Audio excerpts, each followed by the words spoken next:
9వ అధ్యాయం 8 నుంచి 11 వరకు చదువుకుందామండి. నేను కన్నులారా చూచితిని గనుక బాధించేవారు ఇకను సంచరింపకూడదు. తిరుగులాడు సైన్యములను నా మందిరం మీదకు రాకుండాను దాన్ని కాపాడుకున్నట్టుకే నేను ఒక దండబేరట ఏర్పరచును. సియోను నివాసులారా బహుగా సంతోషించుడి, యెరూషలేము నివాసులారా ఉల్లాసంగా ఉండడి. ఈ రాజు నీతిమంతుడను రక్షగలవాడను దీనుడనై గాడిద పిల్లను ఎక్కి నీ వద్దకు వచ్చుచున్నాడు. ఎఫెసీయులు రథములు ఉండకుండా నేను చేసేదను, యెరూషలేములోను గుర్రము లేకుండా చేసేదను, యుద్ధపు వీలు లేకుండా పోవును. నీ రాజు సమాధాన వార్త అన్నికును తెలియజేయను. సముద్రముల నుండి సముద్రం వరకు ఎంప్రెటిస్ నది మొదల వరకు దిగాంతముల వరకు అతడు నీలును. మరియు నీవు చేసిన నిబంధన రక్తం బట్టి తాము పడిన నీరు లేని గోతిలో నుండి చెడబట్టిబడిన నీ వారిని నేను విడిపించేదను. దేవుడి వాక్యం దీవించును గాక.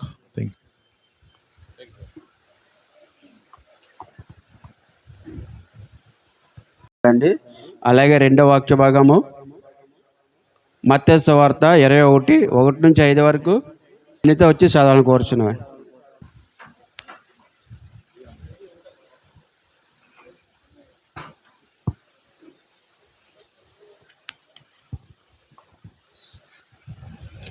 దేవుని నామానికి వందనాలు. మత్తయి సువార్త 21వ అధ్యాయం 1 నుంచి 5 వచనాలు చదువుకున్నాం. తర్వాత యెరూషలేమునకు సమీపించి ఒలివ చెట్ల కొండ దగ్గర ఉన్న బేత్పగేకు వచ్చినప్పుడు యేసు తన శిష్యులలో 2 చూచి, మీ ఎదుటనున్న గ్రామమునకు వెళ్ళుడి. వెళ్ళగానే కట్టబడి ఉన్న ఒక గాడిదను దానితోనున్న ఒక గాడిద పిల్లయు మీకు కనబడును. వాటిని విప్పి నా యుద్ధకు తోలుకుని రండి. ఎవడైనను మీతో ఏమైనను అనిన ఎడల అవి ప్రభువు నాకు కావలసి ఉన్నవని చెప్పవలెను.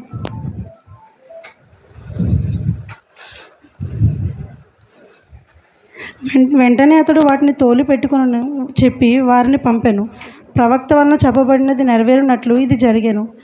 అదేమనగా, ఇదిగో నీ రాజు సాత్వికుడై గాడిదను భారవాహక పశువు పిల్ల అయిన చిన్న గాడిదను ఎక్కి నీ యొద్దకు వచ్చుచున్నాడని సియోను కుమారితో చెప్పుడి. ఆమేన్.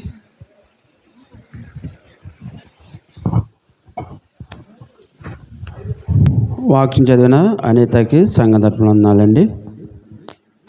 మనందరూ లేచి నిలబడి ఆంధ్ర క్రైస్తవ కీర్తన నుంచి 593 కీర్తన పాడుకుందామండి. ఆంధ్ర క్రైస్తవ కీర్తనలో 593. దయచేసి అందరు నుంచోవాలని కోరుచున్నామండి. యేసువ జయముతో యెరూషలేమున ప్రవేశము చేసిన యో ప్రభువా, యేసువ జయముతో యెరూషలేమున ప్రవేశము చేసిన యో ప్రభువా, వాసిగా బోగడగా వసుధను జనులు విజయము చేసిన యో ప్రభువా, యేసువ జయముతో యెరూషలేమున ప్రవేశము చేసిన యో ప్రభువా, బట్టలు బట్టియు బట్టలు పరచియు మట్టలు బట్టియు బట్టలు పరచియు గట్టిగా వాడగా యో ప్రభువా, అట్టహాసముతో అశ్వమునే కడ అనకువగాడ మేకిన ప్రభువా, యేసువ జయముతో యెరూషలేమున ప్రవేశము చేసిన యో ప్రభువా. పిల్లలు పేదలు పలుకే కలతో, పిల్లలు పేదలు పలుకే కలతో బలికి నూతించగా యో ప్రభువా. చల్లగా వారిని సరియని యోపి సంతోషించిన యో ప్రభువా. యేసువ జయముతో యెరూషలేమున ప్రవేశము చేసిన యో ప్రభువా. కొందరు వారిని తొందర చేయగా, కొందరు వారిని తొందర చేయగా కూర్మిని దిన యో ప్రభువా. అందరూ మానిన అరసును రాళ్ళని ఆనదినిచ్చిన యో ప్రభువా. యేసువ జయముతో యెరూషలేమున ప్రవేశము చేసిన యో ప్రభువా. యెరూషలేం కొరకై యోరివి జోపియో, యెరూషలేం కొరకై యోరివి జోపియో నేర్చిన దయగల యో ప్రభువా. యెరూషలేమందున యాలయమంతను శుభ్రపరచిన యో ప్రభువా. యేసువ జయముతో యెరూషలేమున ప్రవేశము చేసిన యో ప్రభువా. మా కొరకై తన ప్రాణము పెట్టిన, మా కొరకై తన ప్రాణము పెట్టిన మాన్యుడని యో ప్రభువా. మా కొరకై గల మరణము గెలిచిన మహిమ స్వరూపుడా యో ప్రభువా. యేసువ జయముతో యెరూషలేమున ప్రవేశము చేసిన యో ప్రభువా. మాదు మనసును హృదయమునాత్మను, మారు మనస్సును హృదయమునాత్మను నీదిగా గైకొను ఓ ప్రభువా. సాదర వాక్కులు చక్కగా బలికియు నాదరించుమునో ఓ ప్రభువా. యేసువ జయముతో యెరూషలేమున ప్రవేశము చేసిన యో ప్రభువా. హల్లెలూయా. హల్లెలూయా. దయచేసి అందరూ కూర్చోండి. ఇప్పుడు విజ్ఞాపన ప్రార్థన తబిత గారు వచ్చారండి. తబిత గారు ఒక 3 నిమిషాలు చేయాలని కోరుచున్నాను.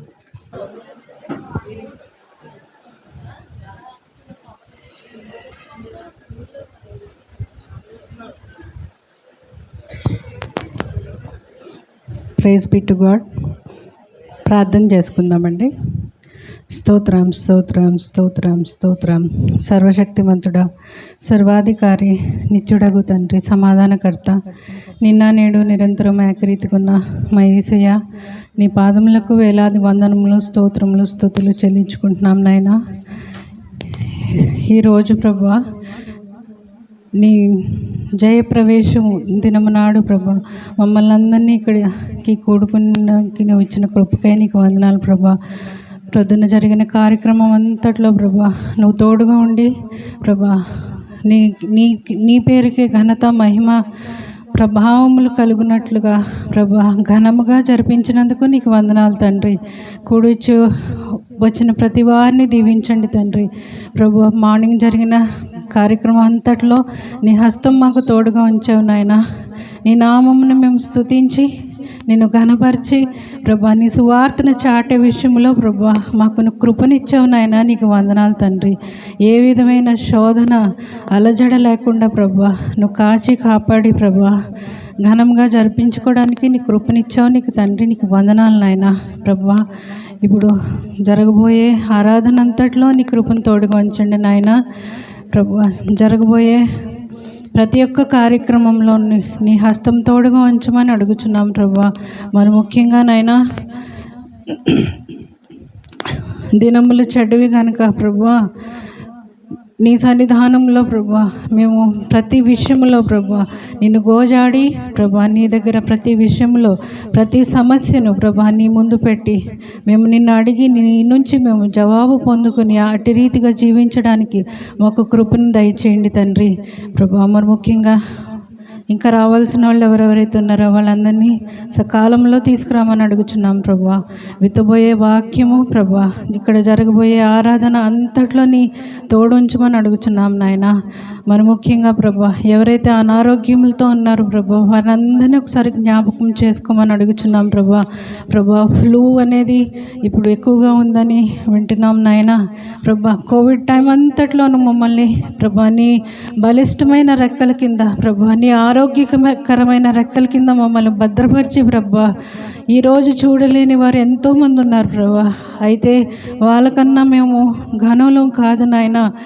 మమ్మల్ని కనికరించి ప్రభా మమ్మల్ని మేము సరిదిద్దుకుని ప్రభా మా తప్పులను మా పాపములను నీ దగ్గర ఒప్పుకోవడానికి నువ్వు మాకు సమయం ఇచ్చావు తండ్రి.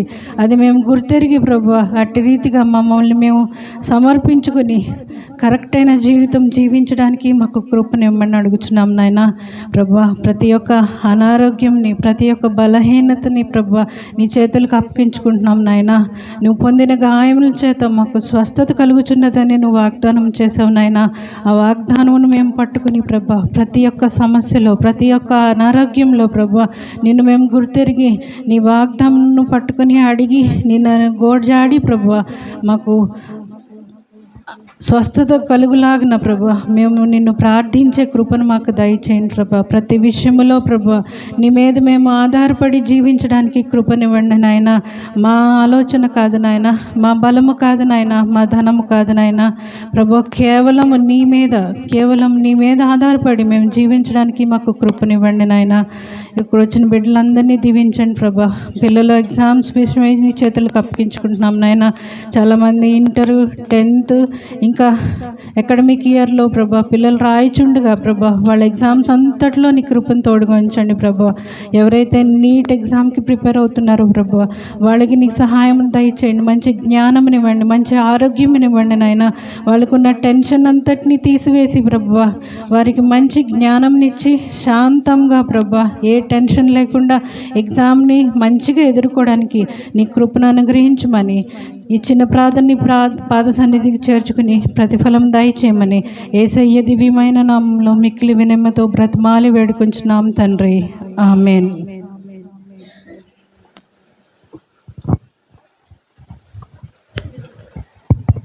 ప్రేయర్ చేసిన తబిత గారికి సంఘ వందనాలండి.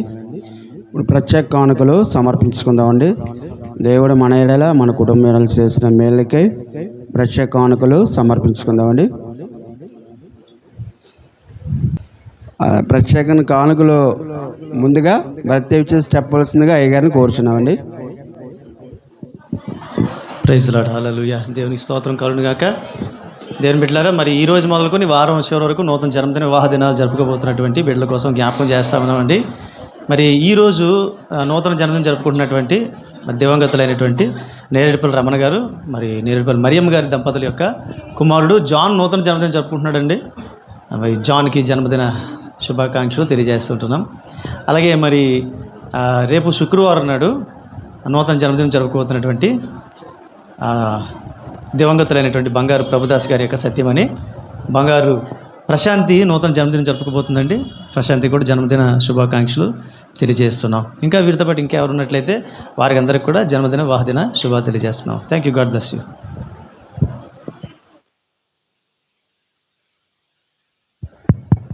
Thank you sir.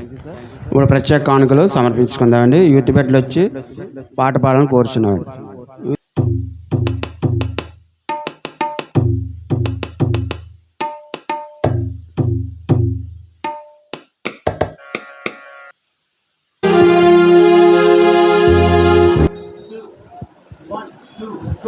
యేసు యోధుల రాజా జయ జయము, బట్టలు పట్టి స్తుతించెదము. యేసు యోధుల రాజా జయ జయము, బట్టలు పట్టి స్తుతించెదము. యేసు హోసన్నా హోసన్నా హోసన్నా ని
మరి యూత్ బెడ్లో చాలా మంచి సాంగ్ పాడారండి. అందరూ ఒకే డ్రెస్ చేసుకొని కూడా కలర్ఫుల్గా ఉన్నారు.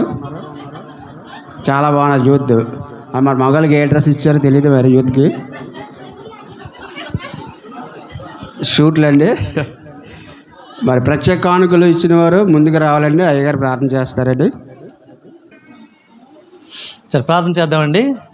కృపగల తండ్రి మా యేసు ప్రభువా నీకు వందనాలు. ప్రభువా మరి నీ యొక్క పాదాల చెంతకు తీసుకురాబడి యొక్క ప్రత్యేక కానుకలను బట్టి నీకు వందనాలు. ఇచ్చిన ప్రతి బిడ్డను పేరును దీవించండి నాయన ప్రభా. ఇది 30 దంతులు 60 దంతులుగా 100 దంతులుగా సంఘానికి అలాగే నాయన ప్రభా ఇచ్చిన బిడ్డలకి ఫలభరితంగా ఉండేటట్లు సహాయం చేయమని వేడుకునడుచు. ఇక్కడ నిలబడినటువంటి ప్రతి బిడ్డను ప్రత్యేకంగా దీవించి ఈ యొక్క ప్రత్యేకమైనటువంటి ఈ యొక్క కానుకలు ఇచ్చిన ప్రతి బిడ్డను ప్రత్యేకంగా ఆశీర్వదించమని వేడుకునడుచు. యేసయ్య అతి పరిశుద్ధ నామములో మిక్కిలి వినంతో ప్రార్థన వేడుకుంటున్నాం తండ్రి. Amen. Praise the Lord. Hallelujah.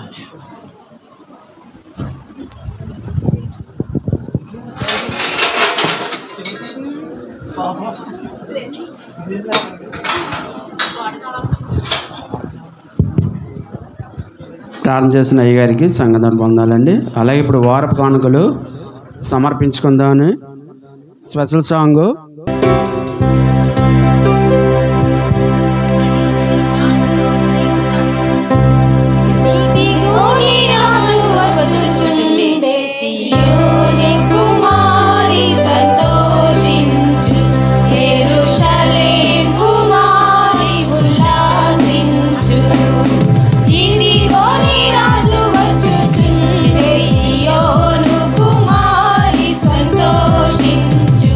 Yeru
మన యవనస్తుడు ప్రవీణ్ వచ్చి ప్రేయర్ చేయాల్సిన కోరుచున్నాను.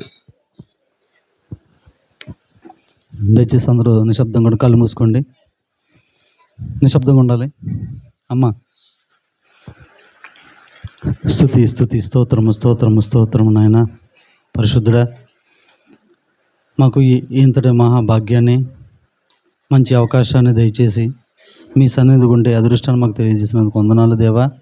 ప్రభువా, మా ఈ వారం అంతా కాపాడి తండ్రి, మా గుప్పెళ్ళు మీ యొక్క దైవ సన్నిధిలో వేయడానికి అవకాశాన్ని ఇచ్చినందుకు వందనాలు స్తోత్రాలు చెల్లించుకుంటున్నాను ప్రభువా.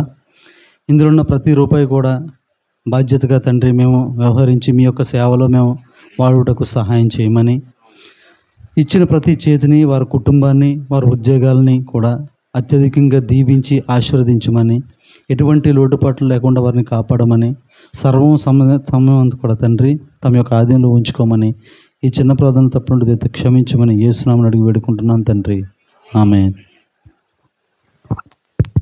దయచేసి అందరు కూర్చోండి.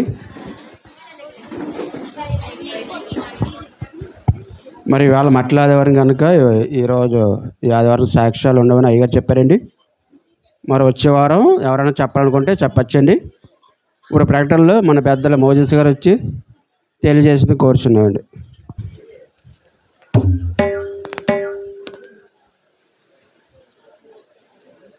దేవుని నామమునకు వేలాది స్తుతులు స్తోత్రములు కలుగునుగాక.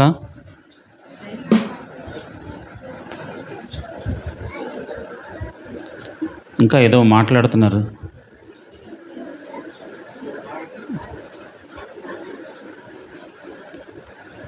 దేవుని యొక్క మహాకృప వలన చక్కని దినాన్ని మనకి మరొక పర్యాయము దేవాతి దేవుడు అనుగ్రహించిన విధానం బట్టి దేవునికే వందనాలు. అలనాడు ప్రభు అయిన యేసుక్రీస్తు జయోత్సాహంతో యెరూషలేములో ప్రవేశించాడు. అది మనందరికీ సంతోషకరమైనది. 2018 మట్టల ఆదివారం నాడు మనము ఈ మందిరంలోకి ప్రవేశించాం. దేవుని యొక్క మహాకృప, ఎన్నో ఇబ్బందులు ఎదుర్కొన్నాం, ఎన్నో ఆటుపాట్లను ఎదుర్కొన్నాం. వాటన్నిటిలోంచి దేవాది దేవుడు తప్పించి ఈ చక్కని మందిరాన్ని మనకి 2018లోనే మనకి అనుగ్రహించాడు. 5వ మట్టల ఆదివారము. దేవునికి మహిమ. కేవలము మందిరంలోకి అడుగుపెట్టడమే కాదు, కానీ అప్పుడు సరైన గోడలు లేవు, కింద అయితే కంకరాళ్లే.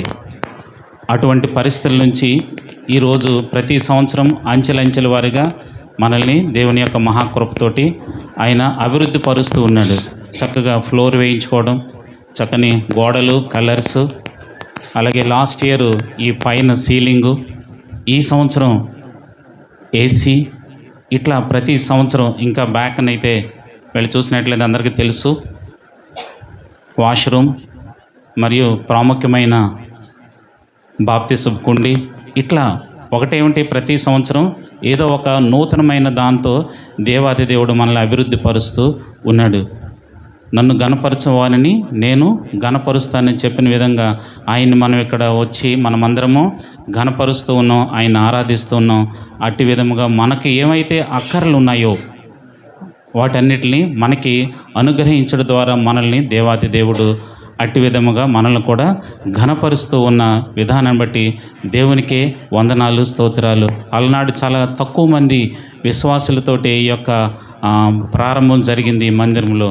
కానీ ఈనాడు అనేక మంది పాత మరియు క్రొత్త నూతన విశ్వాసులతో కలిసి ఇటు విధముగా ఆరాధించుకునే గొప్ప స్థితి దేవాది దేవుడు మనకి అనుగ్రహిస్తున్నాడు. ఇంకా రానున్న రోజుల్లో ఇంకా ఇంకా అభివృద్ధి చెందడానికి కోసం మరి మనమందరము ప్రార్థన చేద్దాం.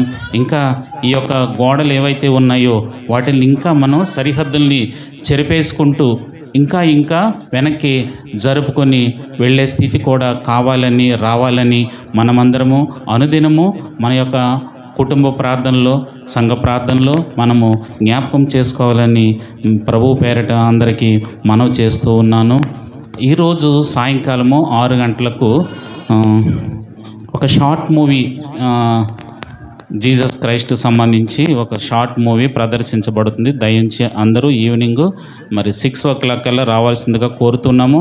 ఆ షార్ట్ మూవీ సార్ పాస్టర్ గారండి, ఎవరండి దాన్ని ప్రదర్శించేవాళ్ళు? వాళ్ళ నేమ్ ఏమైనా ఉందా? సంస్థ?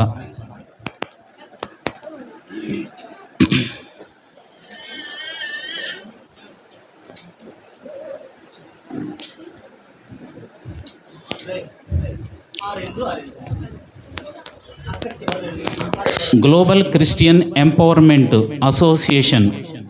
మళ్ళా చదువుతానండి. Global Christian Empowerment Association. దీని యొక్క కోఆర్డినేటరు టి డానియల్ గారండి. వీరు మరి ఒక చక్కని మూవీని వారు చిత్రీకరించి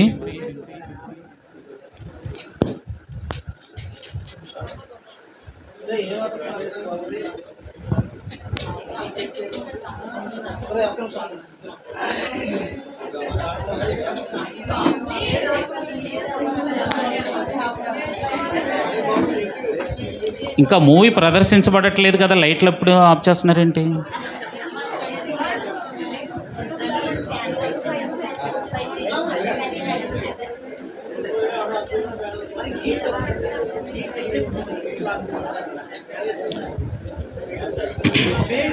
ఇవి డిజిటల్ లైట్స్ కాబట్టి కొంచెం హీట్ ప్రొడ్యూస్ చేస్తాయి. ఓకే, ఈరోజు సాయంకాలం మళ్ళీ చెప్తున్నానండి. గ్లోబల్ క్రిస్టియన్ ఎంపవర్మెంట్ అసోసియేషన్ వారు, దీని యొక్క కోఆర్డినేటర్ టి డానియల్ గారు, వారి యొక్క ఆధ్వర్యంలో ఈరోజు సాయంకాలం 6 మన మందిరముకు అవుట్ సైడ్ ఒక చక్కని మూవీ ప్రదర్శించబడుతుందండి. దయించి అందరూ కుటుంబ సమేతంగా వచ్చి ఆ యొక్క మూవీని తిలకించవలసిందిగా కోరుతూ ఉన్నామండి. ఇకపోతే రేపు సోమవారం నుంచి వచ్చే వారం అంతా మనము పరిశుద్ధ ఆదివారంగా పరిగణించబడుతుందండి. సోమ, మంగళ, బుధ యథావిధిగా ఈవినింగ్ 7 ఆరాధనలు జరుగుతాయి, లెంట్ ఆరాధనలు. గురువారము మాండ్య గురువారముగా మనం పరిగణిస్తాం, అందరికీ తెలిసిన విషయమే. ఆ రోజు ప్రభు బల్ల ఆరాధన ఉంటుంది. ఈరోజు యాక్చువల్గా మొదటి ఆదివారం ప్రభు బల్ల ఆరాధన ఉండాలి, కానీ షార్ట్ టైంలో మరలా ఇంకొక ఉంది అని చెప్పేసి దీన్ని 3rd సండేకి షిఫ్ట్ చేయడం జరిగిందండి. 3వ ఆదివారం ప్రభు బల్ల ఆరాధన ఉంటుంది. ఈరోజు ప్రభు బల్ల ఆరాధన ఉండదు. గురువారం నాడు మాండ్య గురువారం, ఆ రోజు ఆరాధన అనంతరము సాయంకాలము 7 గంటల తరువాత ఈ యొక్క ప్రభు బల్ల ఆరాధన ఉంటుంది, గమనించవలసిందిగా కోరుతున్నాము.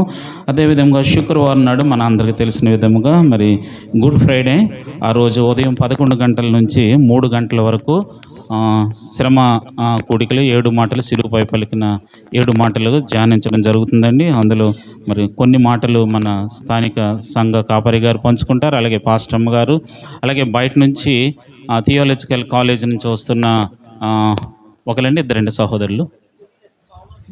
ఓకే, అక్కడ నుంచి కూడా ఒకరిద్దరు రాబోతున్నారు. వారు కూడా వచ్చి ఈ యొక్క 7 మాటలను పంచుకోవడం జరుగుతుంది. దయించి 11 గంటల నుంచి 3 గంటల వరకు ఆరాధన జరగనుంది. దయించి అందరూ దానిలో మరి భక్తి శ్రద్ధలతో మరి దాని గురించి మళ్ళీ ప్రత్యేకించి మన సేవకులు తెలియజేస్తారు. ఆ యొక్క ఆరాధన జరుగుతుందండి. శనివారం నాడు, ఆ రోజు 40th డే కాబట్టి శుక్రవారంతో అయిపోయింది అనుకోవడానికి లేదు. శనివారం 40th డే కాబట్టి ఆ రోజు కూడా యథావిధంగా 45 దినాలు కంప్లీట్ అవుతాయి కాబట్టి ఈవినింగ్ 7 తిరిగి ఆరాధన ఉంటుందండి. వచ్చే ఆదివారము ప్రభువు లేచిన ఇంక షాపింగ్గా ఏం వద్దులేండి, పెట్టేసుకుందాం. శనివారం మార్నింగ్ నుంచి ఈవినింగ్ వరకు ఖాళీయే కదా, ఏమన్నా ఉంటే ఈవినింగ్ మార్నింగ్ చూసుకుంటారు. యథావిధంగా జరగాల్సిందే. అయితే క్లాసెస్ ఉన్నాయి అన్నారు కదా మీరు, ఆ క్లాసెస్ టైంని మాత్రం మీరు ఫ్రేమ్ చేసుకోండి. ఏదైనా చేంజెస్ ఉంటే ఫ్రైడే తెలియచేద్దాం.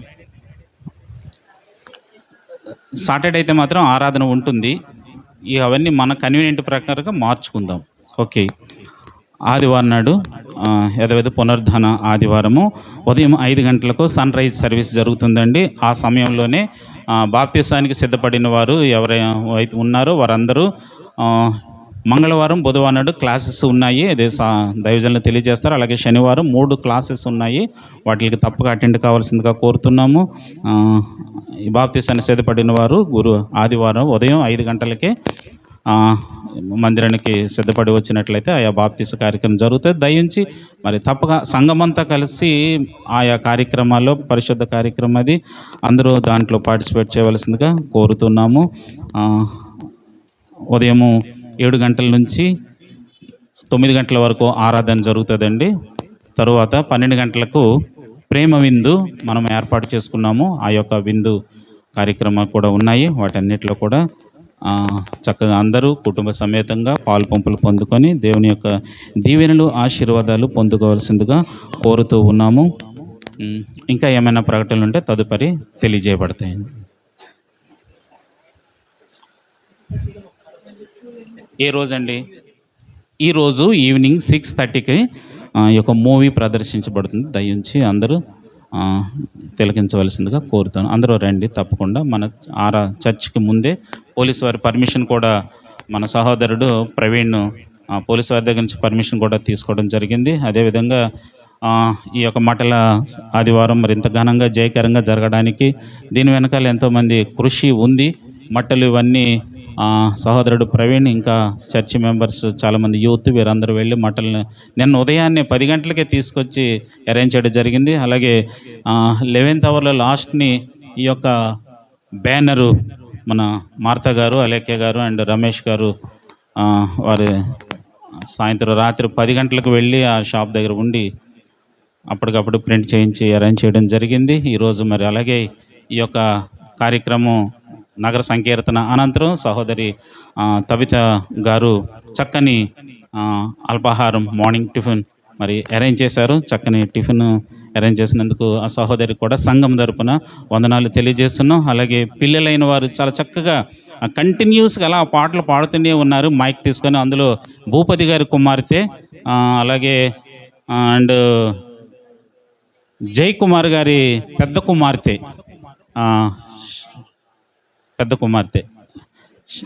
సో వీళ్ళిద్దరూ చివరి వరకు నేను అబ్జర్వ్ చేశాను. నేను మొదటే మైక్ బండి పడ్డ దగ్గర నడిచాను. వాళ్ళు మైక్ని అసలు ఎవరికి ఇవ్వలేదు. మిగిలిన వాళ్ళు కూడా పాడారు కాదన్న, కానీ వాళ్ళు చిన్న పిల్లలు అయ్యిండి కూడా వాళ్ళు కంటిన్యూస్గా అలా పాడుతూనే ఉన్నారు. దేవుడు బహుగా వారిని దీవించి ఆశీర్వదించును గాక. అలాగే ఫ్రూటీ టిఫిన్తో పాటు అల్పాహారంతో పాటు ఫ్రూటీ అమ్మాజీ గారు వారు స్పాన్సర్ చేశారండి. వారికి కూడా సంఘం తరపున వందనాలు తెలియజేస్తున్నాను. ఇంకా ఏమైనా మర్చిపోయినట్లయితే దయించి క్షమించవలసిందిగా కూడా కోరుతున్నాను. థ్యాంక్ యూ అనండి.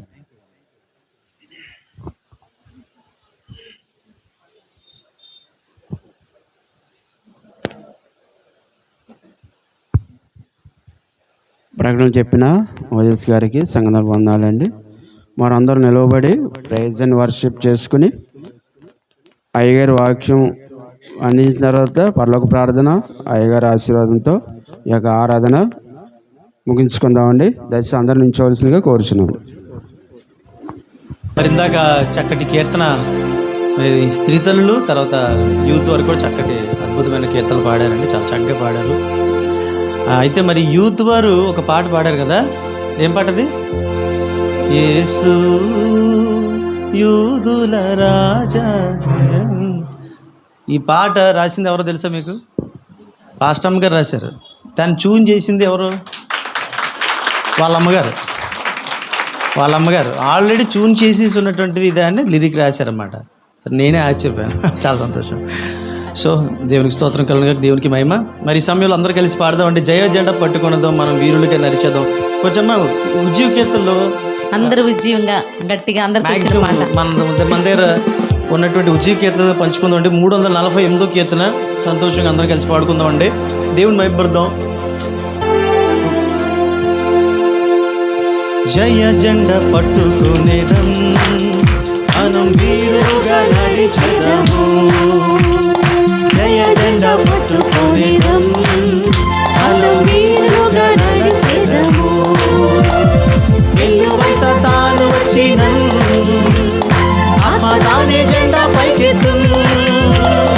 ఎల్లువై సతాను వచ్చినం ఆత్మ తానే జెండా పైకెత్తుం.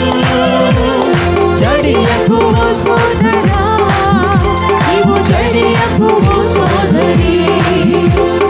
జడియకు ఓ సోదరా నీవు జడియకు ఓ సోదరి. పట్టుకొనేదం, మనం వీరులుగా నడిచెదము. జయ జెండా పట్టుకొనేదం, మనం వీరులుగా నడిచెదము.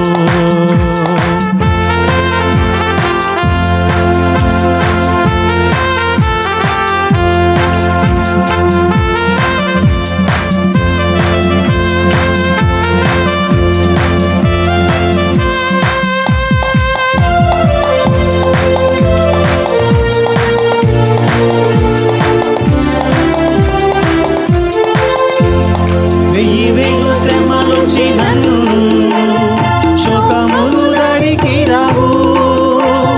వెయ్యి వేలు శ్రమలొచ్చినను శోకములు దరికి రావు. ఆత్మ ఖడ్గము చే మనం సాతాను జయించితిమే.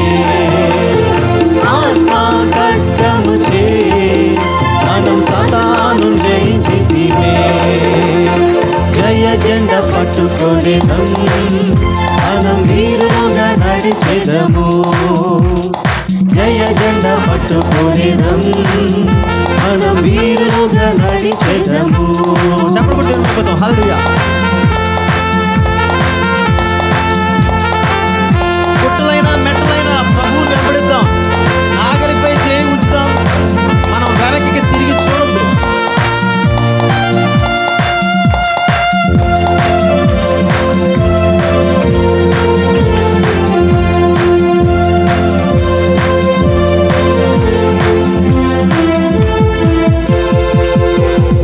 గుట్టలైన మెట్టలైనను ప్రభువును వెంబడించెదం.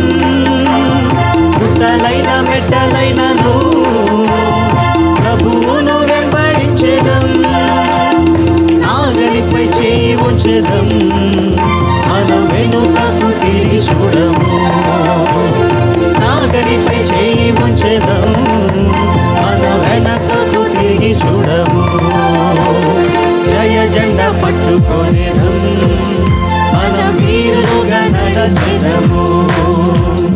జయ జెండా పట్టుకొనేదం, మనం వీరులుగా నడిచెదము. వెన్నువై సాతాను వచ్చినను ఆత్మ తానే జెండా పైకెత్తు. వెన్నువై సాతాను వచ్చినను ఆత్మ తానే జెండా పైకెత్తు. జడియకు ఓ సోదరా, నీవు జడియకు ఓ సోదరి.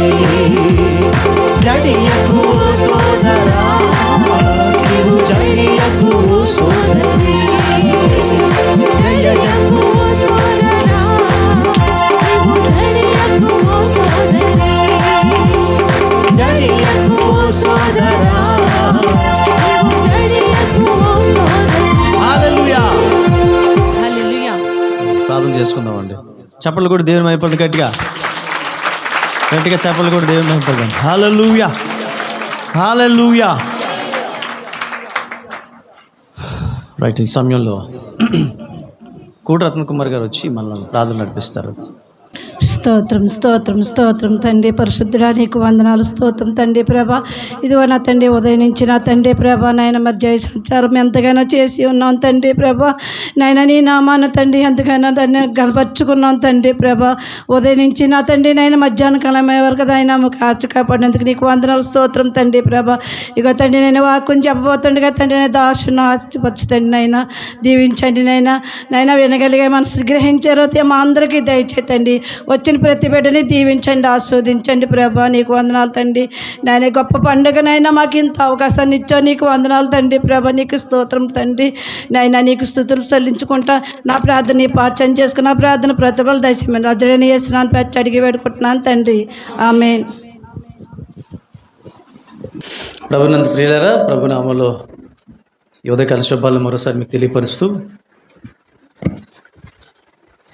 దేవుని యొక్క మహా ఉచితమైనటువంటి కృప ద్వారా మరి చక్కగా మరో నగర సంగీతం చేయడానికి నిజంగా మన అందరికీ కూడా దేవుడు చాలా శక్తిని ఇచ్చాడండి. నేను చెప్పాలంటే యాక్చువల్గా నా యొక్క హెల్త్ కండిషన్స్ దృష్ట్యా యాక్చువల్గా ఈ సంవత్సరం నేను కొంచెం మట్ల ఆదివారం ఈ యొక్క ఈ ప్రాసెషన్కి కొంచెం దూరంగా ఉండాలనుకున్నాను, కానీ దేవుడు నన్ను కూడా కొంచెం బలపరిచాడు. చాలా సంతోషం మీ అందరితో కలిసి మరి స్పిరిచువల్ ఎంజాయ్మెంట్ని అనుభవించడానికి నాకు దేవుడు చేసిన సహాయాన్ని బట్టి నేను ప్రభువుని ఎంతగానో గనపరుస్తుంటున్నాను.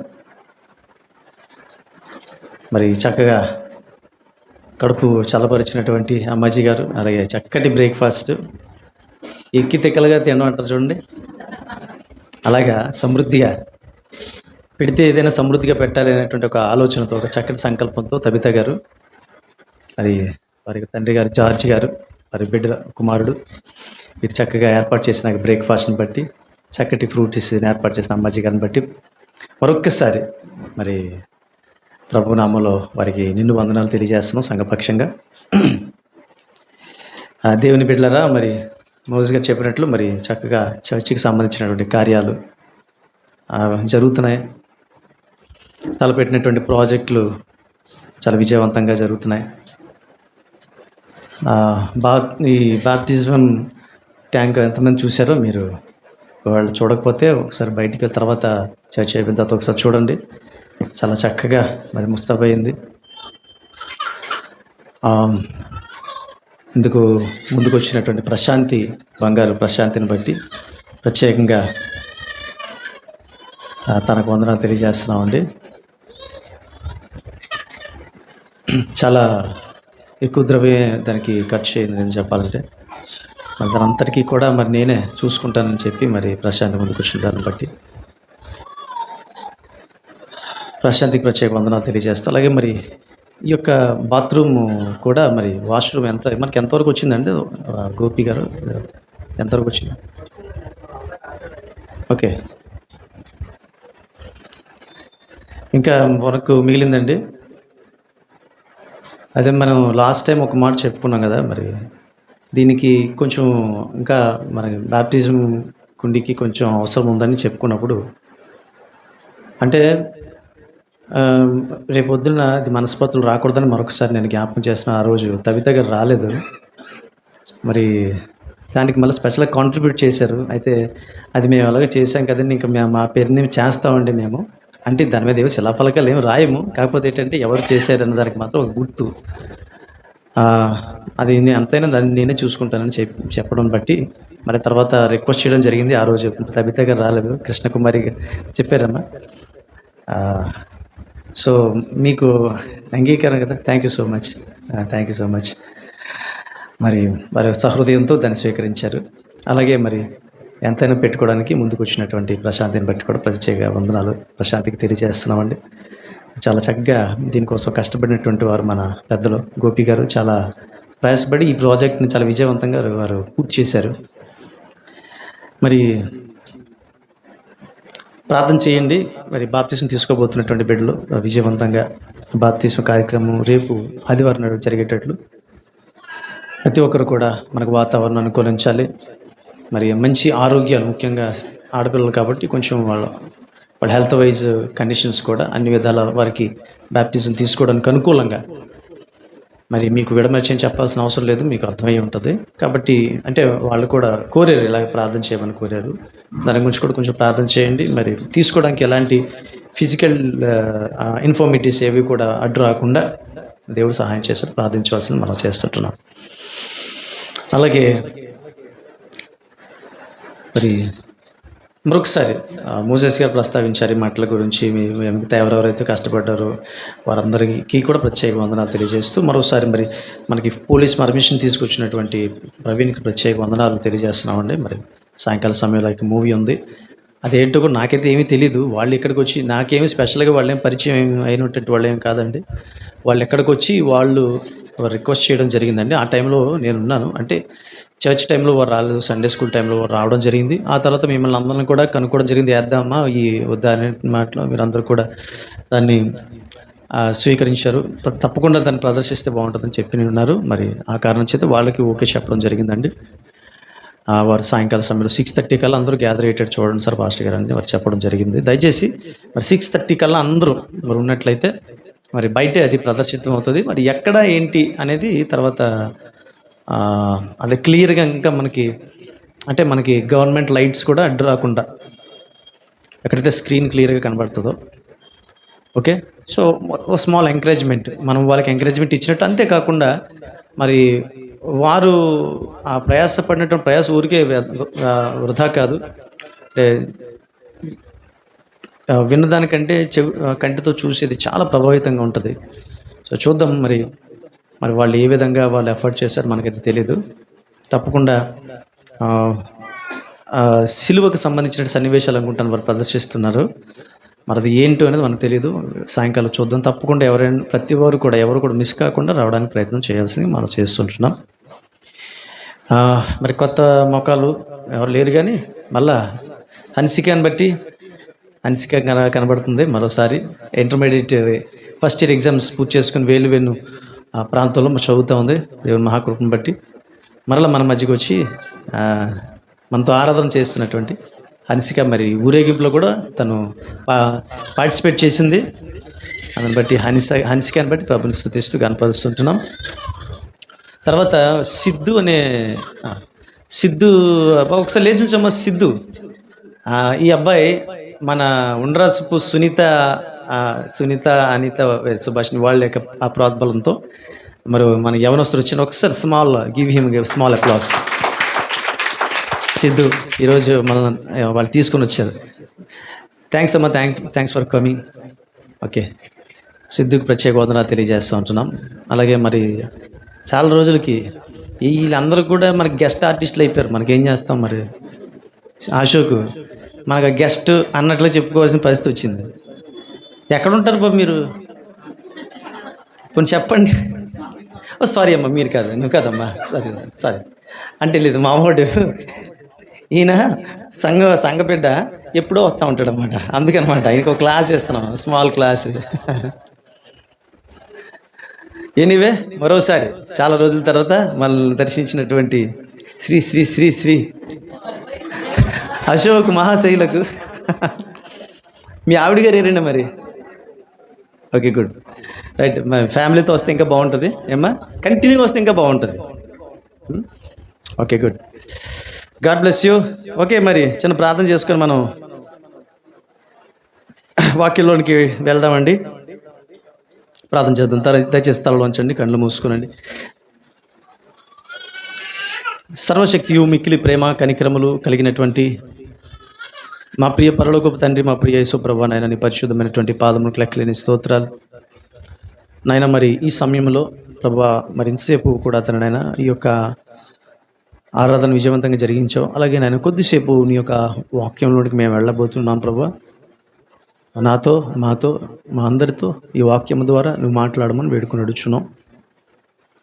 నీవే నాయన మరి యొక్క వాక్య పరిచర్య సమస్త ఘనత మహిమ ప్రభావాలు పొందుకొని మనం వేడుకొనొచ్చు. వచ్చిన బిడ్డలందరినీ దీవించి ఆశీర్వదించమని వేడుకొనొచ్చు.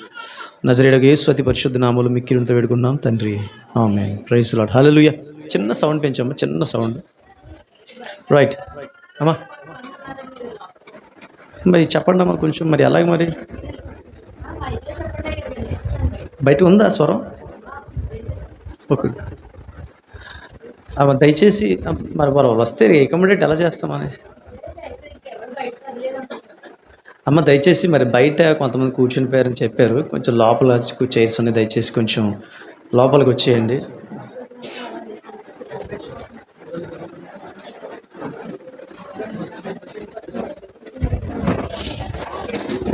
కొంచెం బయట ఉన్నటువంటి బెడ్లు ఏమనుకోకుండా కొంచెం లోపలికి వచ్చినట్లయితే. అవును లేరా?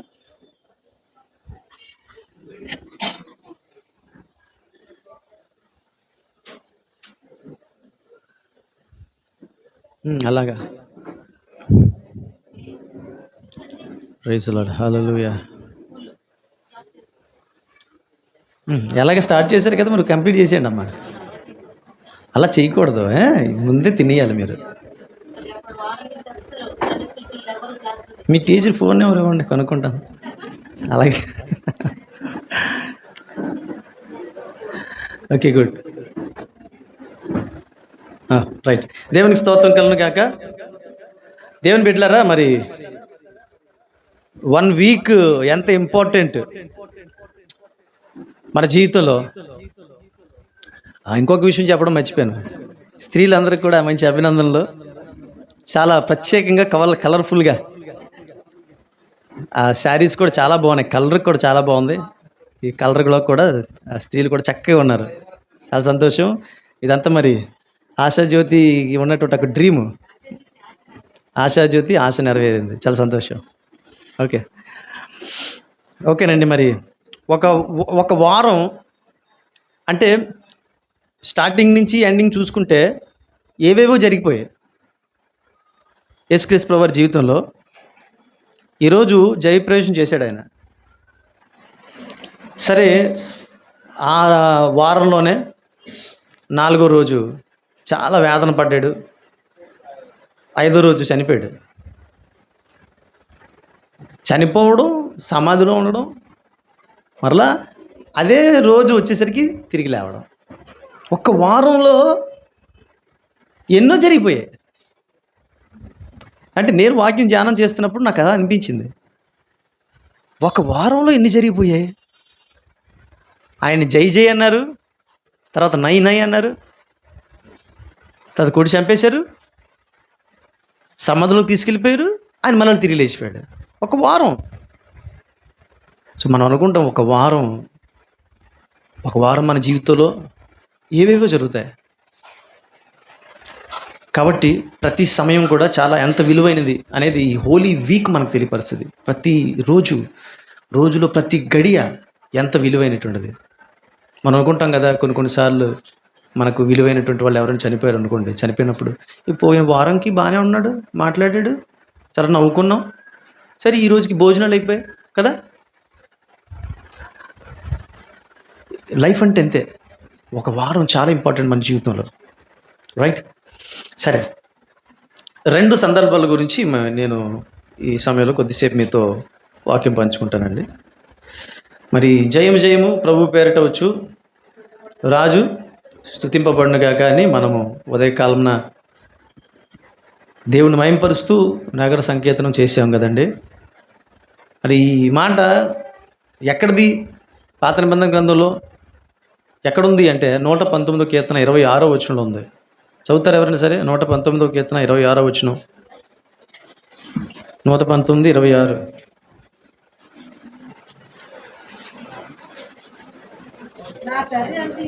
అమ్మా, నా చర్య ఎంతయు నేను చెప్పుకొనగా నీవు నాకు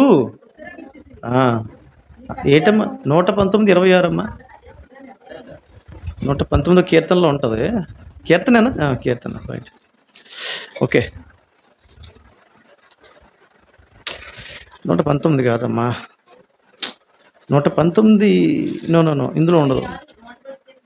118:26 ఉందా? రైట్, 118. గుడ్. యెహోవా పేరట వచ్చేవాడు ఆశీర్వాదం ఉందిగాక. దీన్ని కోట్ చేశారన్నమాట ఆవేళ. దీన్ని మనం అలా స్తుతింపబడును గాక ఇవాళ మనం మనకు అనుకూలంగా మార్చుకున్నాం, రైట్? ప్రభువు పేరట వచ్చేవాడు స్తుతింపబడును గాక, ఆశీర్వాదం ఉందును గాక, జయమునందును గాక. ఈరోజు యేసుక్రీస్తు ప్రభువారు జయప్రవేశం చేసినటువంటి ఈ మాటను మనం triumphal entry into the Jerusalem అంటాం. ట్రయంఫల్ ఎంట్రీ అంటే సగర్వంగా దేవుడు యేసుక్రీస్తు ప్రభువారు సగర్వంగా యెరూషలేములోనికి ఆయన ప్రవేశించాడు. సరే, సగర్వం అంటే యేసుక్రీస్తు ప్రభువారికి ఒక గర్వకారం. ట్రయంఫల్ అంటే ఒక విధమైనటువంటి ఒక గర్వం అన్నమాట. అంటే అది ఎవరికి గర్వం అంటే ఆయన ఆరాధించేటువంటి వారికి అందరికీ కూడా గర్వకారణం. అది గర్వకారణమైనటువంటి శుభ సందర్భం. అది ఏది గర్వకారణం? అందులో యేసుక్రీస్తు ప్రభు అంటే ఒక ఊహాజనితంగా జరిగినటువంటి ఒక ఊహాజనితంగా చెప్పబడినటువంటి ఒక చిన్న కథ ఉంది. యేసు ప్రభు వారిని ఆ గాడిద మోస్తూ వెళ్తూ ఉంది. జనాలందరూ కూడా బట్టలు పరిచారు, మట్టలు పరిచారు, చాలా జయధ్వనులు చేస్తున్నారు. మరి యేసుక్రీస్తు ప్రభువారితో కూడా మరి గాడిద ఉన్న కారణం చేత గాడిదకి ఎంతో గొప్ప సన్మానం జరిగినట్టు అయింది, రైట్? మనము కూడా ఒకవేళ ఏదైనా మినిస్టర్ గారితో ఉన్నాం అనుకుందాం, పెద్ద మినిస్టర్ గారితో ఉన్నారు, సో ఆయనకి అందరు కూడా జై జై అనుకుంటూ వస్తారు, ఆయన పక్కనే మనం ఉన్నాం అనుకుందాం, ఎలా ఉంటుంది మనకి? చాలా ఒక విధమైనటువంటి గర్వకారణంగా ఉంటుంది. వీళ్ళందరూ మినిస్టర్కి జై కొడుతున్నారు, అయితే మనమైతే మినిస్టర్ తోటే ఉన్నాము అనేటువంటి ఒక గర్వకారణం. ఈ గాడిది చాలా సంతోషించిందంట, అది మర్చిపోలేకపోతుందట ఆ సన్మానం. అయితే ఒకరోజు చాలా కాలం అయింది, చాలా రోజులు అయిపోయిన తర్వాత, అబ్బా ఆ రోజు నాకు జరిగినటువంటి సన్మానం అంతా ఇంత కాదు, ఇంకోసారి మళ్ళీ ట్రై చేద్దామని చెప్పేసి రోడ్డు మీదకి వచ్చిందంట. రోడ్డు మీదకి వస్తే అందరూ జయము అనేటువంటి వారందరూ కూడా నవ్వుతున్నారట. కొట్టిన వాళ్ళు కొడుతున్నారు, అపహసించిన వాళ్ళు అపహసిస్తున్నారంట. ఏంటి ఇంతకుముందు నాకు ఇంత సన్మానం చేశారు, ఇప్పుడేంటి నేను రోడ్డు మీదకి వస్తే నన్ను చీ కొడుతున్నారు, పట్టించుకోవట్లేదు ఎవరు, వేల మంది నా వెనకతలు వచ్చారు, ఇప్పుడు ఒక్కరు రావట్లేదు ఏంటి అని వాపోతే తనకు ఆలోచన వచ్చిందంట.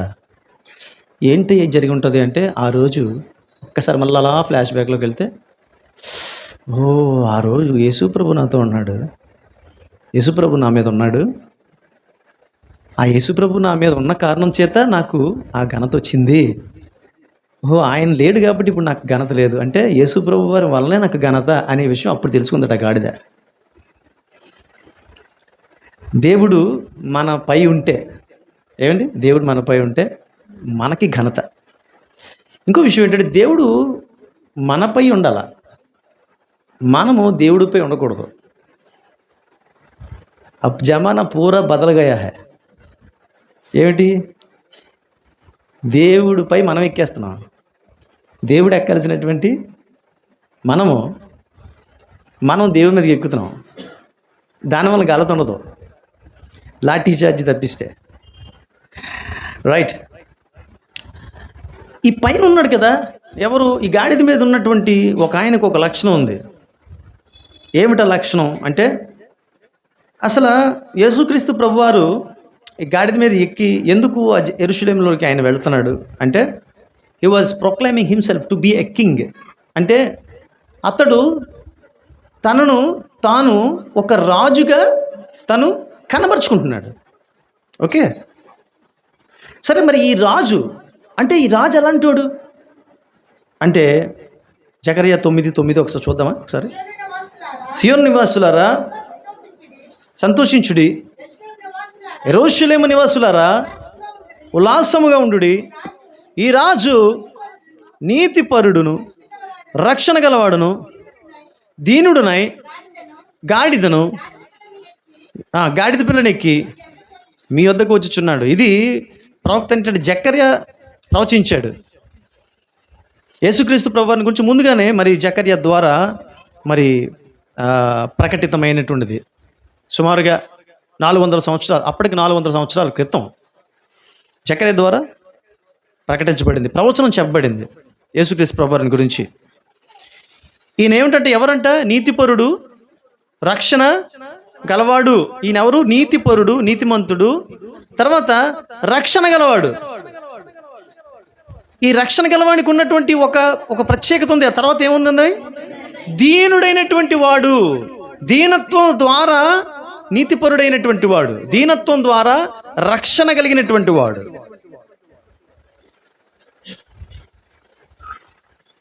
యేసుక్రీస్తు ప్రభువారి యొక్క లక్షణం ఏమిటి అంటే దీనుడు, సాత్వికుడు. మనం 21వ అధ్యాయము మత్తయి సువార్త చూస్తే సాత్వికుడు అనేటువంటి మాట ఉపయోగిస్తాడు. అతడు దీనుడు, సాత్వికుడు, తగ్గింపు స్వభావం కలిగినటువంటి వాడు అనేటువంటి మాట. అంటే ఇతనికి నీతి ఎలాగ ఆపాదించబడింది, ఇతనికి రక్షణ ఎలాగ ఆపాదించబడింది అంటే తన దీనత్వం ద్వారా ఆ నీతి ఆపాదించబడింది అనే విషయం మనం ముందుగా గుర్తుంచుకోవాలి. దీనత్వం అనేది ఎవరి లక్షణం అని ఆలోచన చేస్తే, దీనత్వం అనేటువంటిది దైవ లక్షణం. దీనత్వం అనేటువంటిది మనం ఎక్కడ నేర్చుకుంటాం తెలుసండి? మనం ఎవరో మనుషుల దగ్గర నేర్చుకునేది కాదు. దీనత్వం అనేటువంటిది దేవుడి దగ్గరే మనం నేర్చుకుంటాం. కొంచెం సొసైటీలో ఒక మంచి పలుకుబడి ఉన్నటువంటి వ్యక్తి అనుకుందాం. ఆ వ్యక్తి దగ్గరికి వెళ్ళి, అంటే బాగా బిజీగా ఉంటాడు ఆ వ్యక్తి అనుకుందాం. ఆ వ్యక్తి దగ్గరికి వెళ్ళి మీతో కొంచెంసేపు మాట్లాడతాం అని చెప్తే మీతో ఎంతసేపు మాట్లాడతాడు? సరే సార్ టైం అయిపోతుంది చెప్పండి సార్, చెప్పండి టైం అయిపోతుంది చెప్పండి అంటారు కదా. కొంత వింటారు, కొంత వినరు. చెప్పేది కూడా ఫుల్గా వింటారు లేదు కూడా గ్యారెంటీ లేదు. మరి యేసుక్రీస్తు ప్రభువారి దగ్గరికి వెళ్తే మన సోదంతా చెప్తూనే ఉంటాం, చెప్పేది చెప్తూనే ఉంటాం. మళ్ళా చాలు ఇప్పుడు చాలు అంటాడా? ఎంతసేపు చెప్పినా అంతసేపు వింటాడు. అది దీనత్వం, యేసుక్రీస్తు ప్రభువారి యొక్క దీనత్వం. అంటే మనం ఎంతసేపు మాట్లాడినా మన మాటలు అలా దీనుడిగా వింటాడు ఆయన. సో దీనత్వం అనేటువంటిది మనం ప్రదర్శించలేం కానీ దేవుడు ప్రదర్శిస్తాడు. అందుకని దీనత్వం అనేటువంటిది అది ఎవరితో లక్షణం కాదు. బైబిల్ ప్రకారం మనం చూస్తే దీనత్వం అనేసరికి మనం ఒక గాంధీని చూపిస్తారు. గాంధీకి ఆ దీనత్వం ఎక్కడి నుంచి వచ్చిందిరా అంటే ఎవడు చెప్పడు, మళ్ళీ క్రైస్తవుడు చెప్పాలా. ఆ గాంధీకి ఆ దీనత్వం ఎక్కడి నుంచి వచ్చిందంటే యేసుక్రీస్తు ప్రభువారు బైబిల్ నుంచి వచ్చింది. సాత్వికులు ధనుడు వారు భూలోకమును స్వతంత్రించుకుందరు అని మత్తయి సువార్త 5వ అధ్యాయంలో ఉంటాడు. మాటనే ఆయన పాటించాడు. ఆయన సౌత్ ఆఫ్రికా వెళ్ళిన తర్వాత క్రైస్తవ్యాన్ని వంట పట్టించుకున్నాడు ఆయన. కాకపోతే హిందూ బ్యాక్గ్రౌండ్ నుంచి వచ్చాడు కాబట్టి భారతదేశంలో అది చల్లదు కాబట్టి ఆయన అది బయటికి చెప్పలేదు. కానీ ఆయన పాటించినట్టు ప్రిన్సిపల్స్ అన్నా కూడా బైబిల్ ప్రిన్సిపల్సే. దీనత్వం ఎవరి లక్షణం? దేవుని లక్షణం. ఆ దేవుని లక్షణాన్ని యేసుక్రీస్తు ప్రభువారు ఆయన ప్రదర్శించాడు.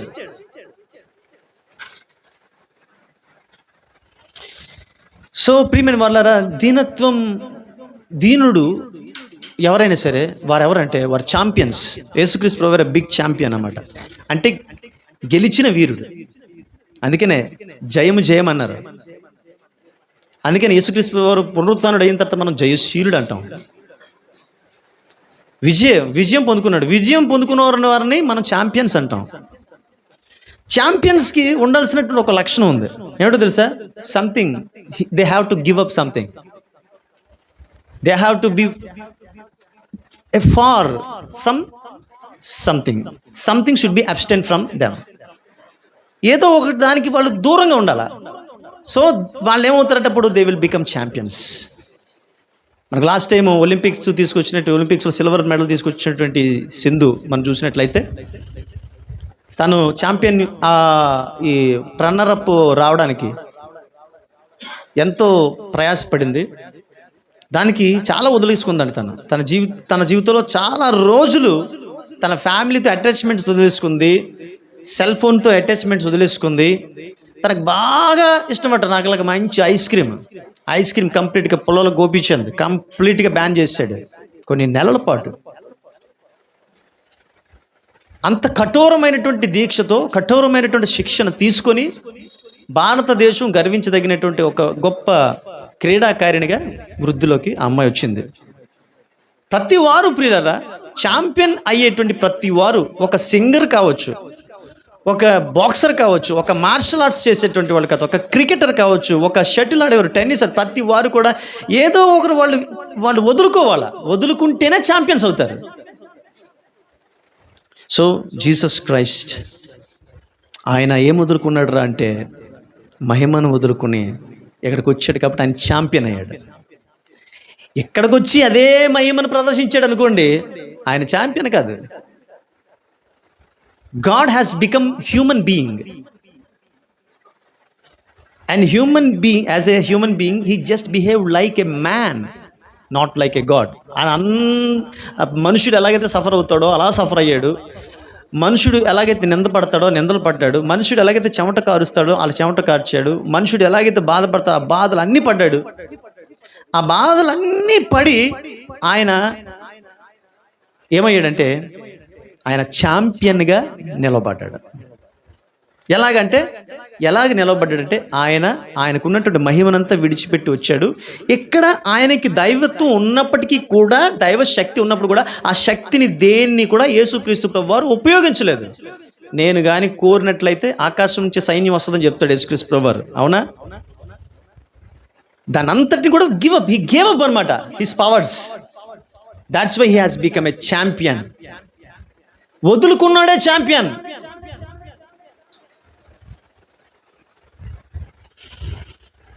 అలెగ్జాండర్ అతని గురించి ఏమనుకున్నాడంటే, అలెగ్జాండర్ ద గ్రేట్ గురించి తెలుసు కదా. అలెగ్జాండర్ తన గురించి ఏమనుకున్నాడంటే, నేను మహావీరుడిని, నన్ను గెలిచే మనగాడు ఎవడు ఈ లోకంలో ఉండకూడదు అని చెప్పుకుంటూ ప్రపంచాన్ని గెలుచుకుంటూ వచ్చాడు. ప్రపంచాన్ని గెలవడం అంటే అర్థం ఏంటి తెలుసండి? చంపుకుంటూ వచ్చాడు అని అర్థం, నరుకుకుంటూ వచ్చాడు. మనుషుల మృతదేహాల నుంచి నడుచుకుంటూ వచ్చాడు, మనుషుల రక్తం మీద నుంచి నడుచుకుంటూ వచ్చాడు. కానీ దేవుడు అతను సింపుల్గా ఫూల్ చేశాడు. ఎవడో తెలుసండి? జస్ట్ యేసుక్రీస్తు ప్రభువు 33.5 years చనిపోతే సుమారుగా 33 yearsలోనే అలెగ్జాండర్ కూడా చచ్చిపోయాడు. చచ్చిపోయిన తర్వాత ఆయనకి రిపెండెన్స్ వచ్చింది సమాధి పెట్టిలో. మనకందరికి తెలిసినటువంటి విషయమే.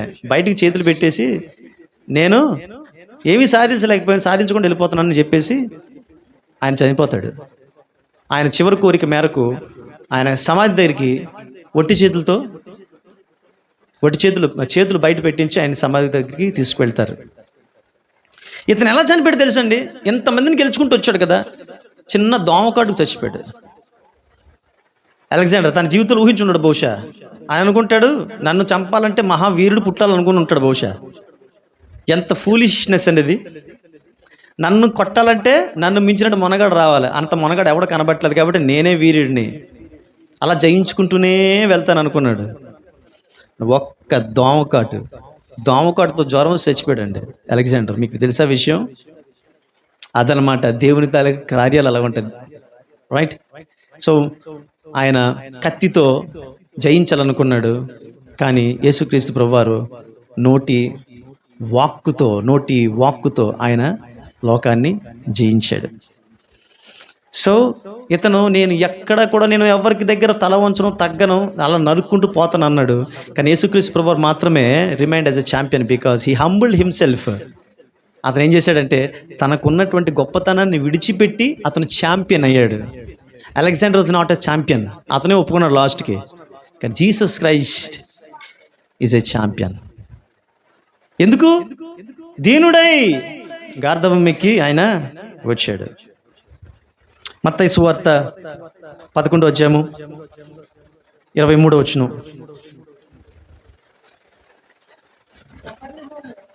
దీనత్వం లేనటువంటి వాళ్ళని గురించి యేసుక్రీస్తు ప్రభువారిని ఒక మాట చెప్తున్నాడు కపెర్నహూమును ఉద్దేశించి. కపెర్నహూము ప్రజలారా, కపెర్నహూము ప్రజలారా, ఆకాశం మట్టుకు మీరు హెచ్చించుకుందురా, నీవు పాతాళం వరకు దిగిపోవద్దు. చాలమ్మా, ఇది చాలా జాగ్రత్తగా గమనించండి వల్ల. ఇది ఈరోజు we all are supposed to know the significance of this special day, palm Sunday. అంటే అసలు దానిలో ఉన్న మెసేజ్ని చాలామంది పక్కన పెడుతున్నారు, కానీ అందులో ఉన్న ఫెస్టివల్ని ఎంజాయ్ చేస్తున్నారు. ఫెస్టివల్ని ఎంజాయ్ చేయడం తప్పు కాదు, కానీ అందులో ఉన్నటువంటి అర్థం పరమార్థం మర్చిపోవడం అనేటువంటి తప్పు. క్లియర్ కట్గా మనకి ఏమి నేర్పుతుందిరా ఈ పామ్ సండే అంటే, మట్టలు పట్టుకొని మనం వెళ్ళి సువార్త ప్రకటించాలని మాత్రమే కాదు, అసలు మట్టలు పట్టుకొని ఎందుకు సువార్త ప్రకటన చేస్తున్నాం, ఎవరి కోసం ప్రకటన చేస్తున్నాం, ఆ చేసినటువంటి ఆయన ఏం చేశాడు, ఆయన మన పక్షంగా చేసింది ఏంటి, ఆయన మనకి ఏం చూపించాడు, ఆయనకి ఏం మెసేజ్ ఇచ్చాడు. Every festival will give a message, you know that. ప్రతి ఫెస్టివల్ మనకు మెసేజ్ వస్తుందండి. మన క్రైస్తవ ఫెస్టివల్స్లో అన్నింటిలో కూడా మెసేజ్ ఉంటుంది. మెసేజ్ని తీసుకోకుండా ఫెస్టివల్ చేసుకుంటే మన అంత ఫూలిష్నెస్ ఫూల్స్ ఇంకెవరు ఉండరు అలెగ్జాండర్ లాగా. ప్రతి ఫెస్టివల్లో మెసేజ్ ఉంటుంది. ఈరోజు ఫెస్టివల్లో ఉన్నటువంటి మెసేజ్ ఏంటి అంటే, యేసుక్రీస్తు ప్రభువారు తగ్గించుకొని ఆ గాడిద మీద వచ్చాడు. భారవాహి గార్ధబం ఎక్కి ఆయన తగ్గించుకుంటూ ఆయన ఆ రోడ్డు మీద గాడిదతో సంచారము చేశాడు.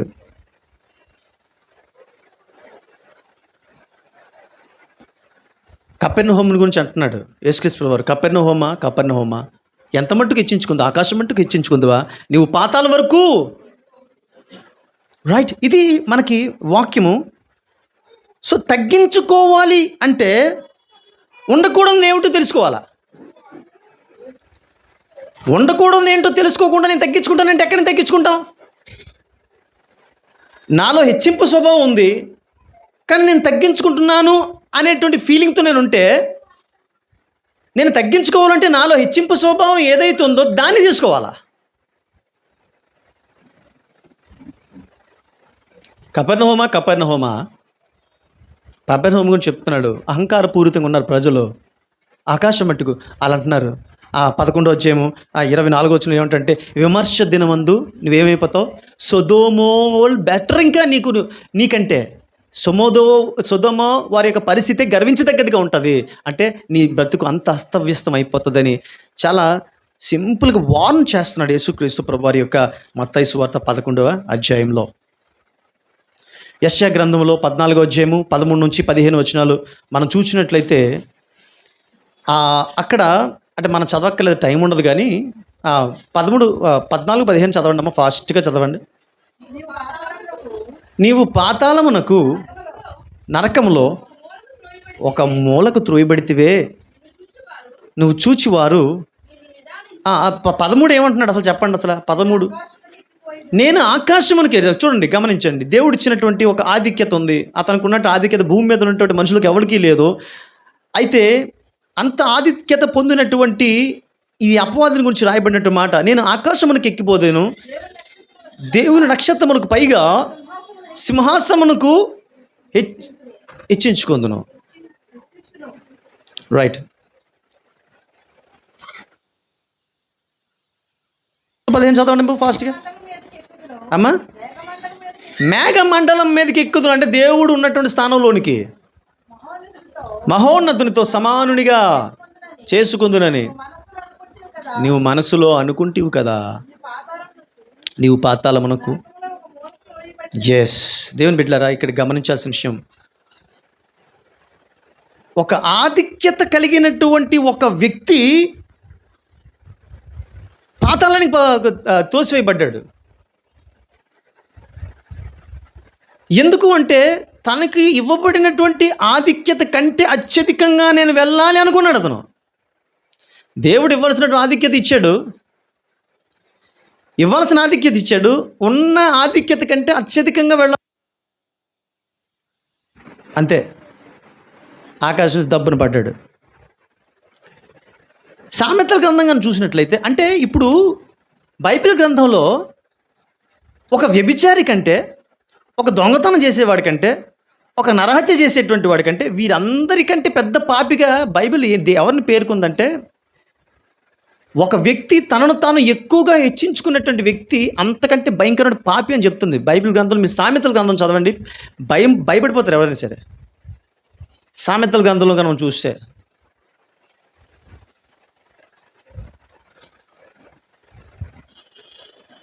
Everyone who is arrogant in heart will not go అన్పనిష్డ్. ఎవరైతే హృదయమందు అహంకారంతో గర్వంతో ఉంటారో వారు శిక్ష పొందకుండా ఉండరు. అంటే దీనత్వం ఎందుకు ఉండాలి అంటే, దేవుని చేత శిక్ష పొందుకోకుండా ఉండడం కోసం దీనత్వం కలిగి ఉండాలి మనం. దీనత్వం దేనికి సాదృశ్యం అంటే, నాకు గర్వం లేదు అని చెప్పేందుకు సాదృశ్యం. రైట్, యేసుక్రీస్తు ప్రభువారు ఆయన దీనుడిగా వచ్చాడు అని మనం ఎందుకు చెప్తున్నామండి? ఎందుకంటే ఆయన యేసుక్రీస్తు ప్రభువారు ఎందు మీద రావాలి? ఆయన అచీవ్మెంట్స్ ఏంటి అసలు? చాలా చేశాడు అసలు కదా. ఆయన దేని మీద రావాలి? హార్స్ మీద రావాలి, ఆయన గుర్రం మీద రావాలి. ఆయన ఐఎమ్ ద కింగ్ అన్నాడు. సో మరి కింగ్ ఎందుకు ఎలాగొచ్చాడు? గాడిద మీద వచ్చాడు. గమనించాల్సిన విషయం చాలా జాగ్రత్తగా గమనించండి. ఇక్కడ పాయింట్కి వచ్చాం. గాడిద మీద వచ్చిన ఆయన కింగ్షిప్ ఏమైనా తగ్గిందా? గాడిద మీద వచ్చినా అతను రాజే. అయితే గాడిద మీద ఈ రాజు ఎందుకు వచ్చాడంటే రాజుకు ఉండాల్సిన లక్షణం ఏమిటి అని తెలియపరిచాడు. రాజుకి ఉండాల్సిన లక్షణం ఏంటంటే తగ్గింపు జీవితం ఉండాలి. అంటే రాజు అంటే ఎవరు అంటే ఒక ఉన్నత స్థానం ఎవరైతే పొందుకున్నారో ఉన్నత స్థానం పొందుకున్నటువంటి వారికి ఉండాల్సినటువంటి లక్షణం ఏమిటి అంటే తగ్గింపు జీవితమే వారి ఉన్నతికి నిదర్శనం.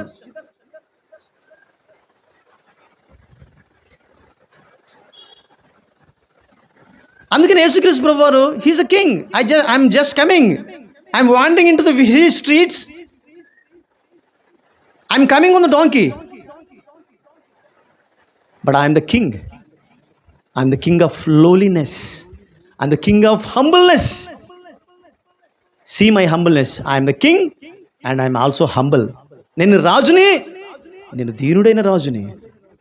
దీనుడైన రాజు ఏంటంటే రాజు దీనుడిగా ఉండాలి. అలెగ్జాండర్ కానీ దీనుడిగా ఉన్నట్లయితే ఒకవేళ 33 సంవత్సరాలు చచ్చిపోయి ఉండడు కాదు. బహుశా రాజుకు ఉండాల్సినటువంటి లక్షణం దీనత్వం.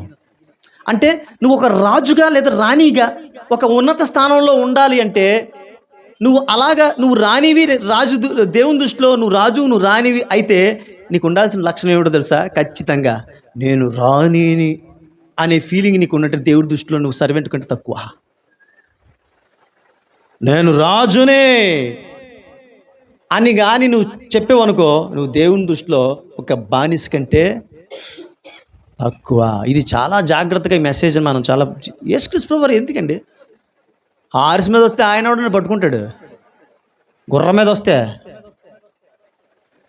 రోమన్ సోల్జర్స్ ఒకవేళ యేసుక్రీస్తు ప్రభువు తన ప్రతాపంగాను చూపించాల్సి వస్తే ఇలాగ అన్నాడంటే చాలు అలా వెళ్ళిపోతాయి హార్సెస్. మిగతా సైనికులందరూ కూడా నేను వస్తున్నాను హార్స్ మీద, మీరు నోరు మూసుకొని నాకు వెల్కమ్ చేయండి అని యేసుక్రీస్తు ప్రభువు ఒక్క ఆర్డర్ వేశారనుకోండి, నోరు మూసుకొని రోమన్స్ అందరూ కూడా సల్యూట్ చేయాల్సిందే. బట్ యేసుక్రీస్తు ప్రభువు వచ్చింది అందుకు కాదు. అంటే ఒక వ్యక్తి రాజరికాలు చేస్తూ రాజరికాలు వెళ్ళబెడుతూ ప్రాణాలు తీస్తూ అదే గొప్ప అనుకుంటున్నారు కదా మీరందరూ కూడా. ఒక రాజు పోతే ఇంకో రాజు పోతే ఇంకో రాజు ఆడిపోతున్నాడు, వస్తా అనేక మందిని చంపేసుకుంటూ పోతున్నాడు. ఎంతమందిని చంపితే అంత గొప్ప అని మీరు అనుకుంటున్నారు. అలా కాదు. ఎంత దర్జా వెలగబెడితే అతను అంత గొప్ప ఉన్నత స్థానం కలిగినటువంటి వాడు మీరు అనుకోండి. అది కాదు.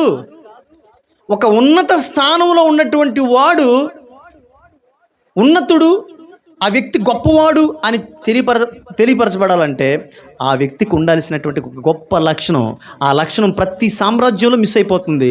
పారసీకుల్లో మిస్ అయింది, గ్రీకుల్లో మిస్ అయింది, రోమన్స్లో మిస్ అయింది, యేసుక్రీస్తు ప్రభువారిలో కనబడింది. ఏంటంటే రాజు అంటే ఏమిట్రా అబ్బాయి? తన హైనెస్ని తగ్గించుకుంటే లో అయ్యేటువంటి వాడే రాజు. ఎందుకంటే రాజు తను ఎంత లో అయితే తను ప్రజలకు అంతగా రీచ్ కాగలడు. రాజు ఎంత ఇచ్చించుకుంటాడో ప్రజలకు రీచ్ కాలేడు. ప్రజలకు ఎంత దగ్గరికి రీచ్ అవుతాడో, ఆ ప్రజల సమస్యలు తెలుసుకుంటాడో, ఆ ప్రజల చేత కొనియాడబడతాడు రాజు. యేసుక్రీస్తు ప్రభువారు అక్కడి నుంచి ఇక్కడికి రావడానికి కారణం అదే. అక్కడి నుంచి ఇక్కడికి రావడం ఫస్ట్ ఆయన తగ్గింపు. ఇక్కడున్నప్పుడు తగ్గించుకున్నాడు. ఇక్కడున్నప్పుడు గాడిద మీద, హార్స్ మీద రావాల్సినటువంటి యేసు ప్రభు, అంటే గుర్రం మీద రావాల్సిన యేసు ప్రభు గాడిద మీద రావడానికి కారణం అదే.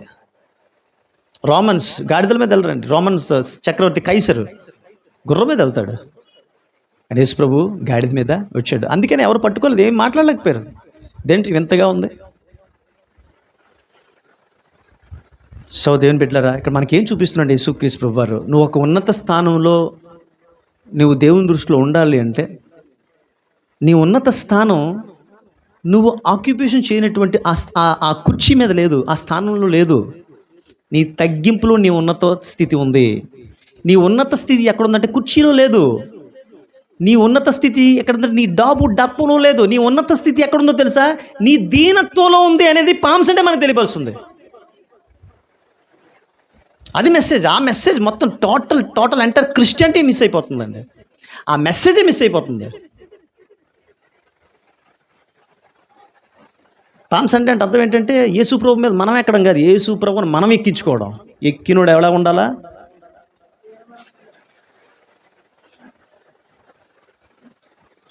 ఇప్పుడు నేను ఎవరినైనా మేకపిల్ల ఎక్కించుకున్నానండి, పిల్లల్ని ఎవరైనా ఎలాగా కొంచెం నాకంటే బరువు ఉన్నారు, ఏమవుతాను? వంగుతానా? ఎలా ఎక్కాను అనుకోండి, ఆడితో పాటు ఎలా పడిపోతాను వెనక్కి. చాలా జాగ్రత్త సుమా. దేవుడు మన మీద ఉండాలి అంటే అర్థం ఏంటి తెలుసా? ప్రభా నా మీద ఉండవా అని అన్నావు అనుకో, నేను ఒక గాడిదగా ఉండాలనుకుంటున్నాను, నాకు ఆ సన్మానం కావాలనుకో. అప్పుడు దేవుడు అంటాడు, మరి నువ్వు కొంచెం వంగితే నేను ఎక్కడానికి ఉంటుంది మేకపిల్ల? నీ మీద ఉండాలంటే గాడిద ఎలా ఉంటుంది, కాబట్టి నా సింపుల్గా నేను గాడిద మీద నేను రైడ్ చేయగలిగాను. సో నేను నిన్ను నడిపించాలంటే, నీ మీద ఉండి నేను నిన్ను నడిపించాలంటే నీవు వంగేవాడిగా ఉంటేనే నాకు అనుకూలం. నువ్వు నిటారుగా ఉండి తల ఎత్తి గర్వంగా ఉండేటువంటి వానిగా ఉన్నట్లయితే నేనేమీ చేయలేను బాబు అని చెప్తాడు దేవుడు.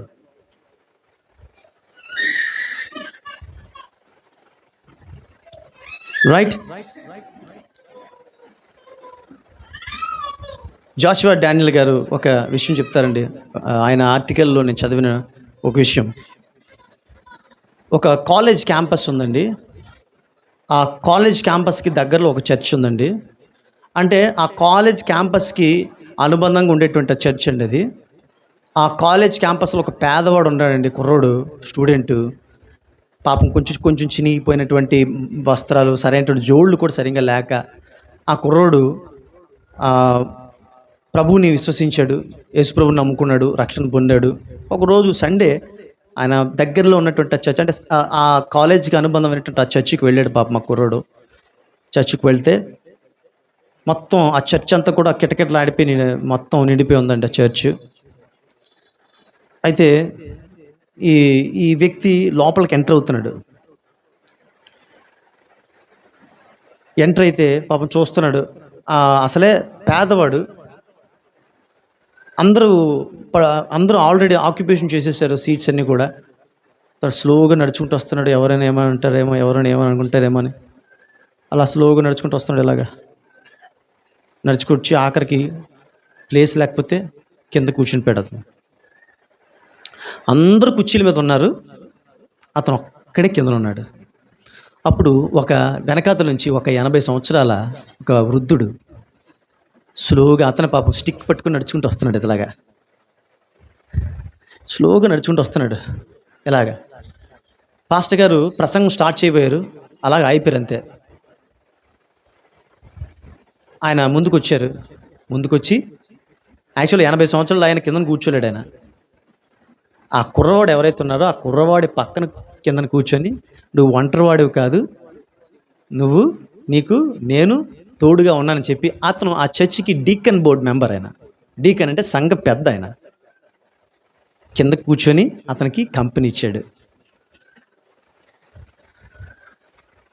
అప్పుడు ఈ ప్రీచర్ అన్నాడు, what I'm about to preach you may not remember, but what you have seen you cannot forget for ever అంటాడు. అతను అది జరిగిన తర్వాత కళ్ళు చెమర్చాయి. ఒకవేళ నేను ఇప్పుడు చెప్పేటువంటి ప్రసంగం మీరు ఎప్పటికైనా మర్చిపోవచ్చేమో, కానీ ఇప్పుడు మీరు కళ్ళతో ఏదైతే చూశారో మీ జీవితంలో ఎప్పటికీ మర్చిపోరు అంటాడు.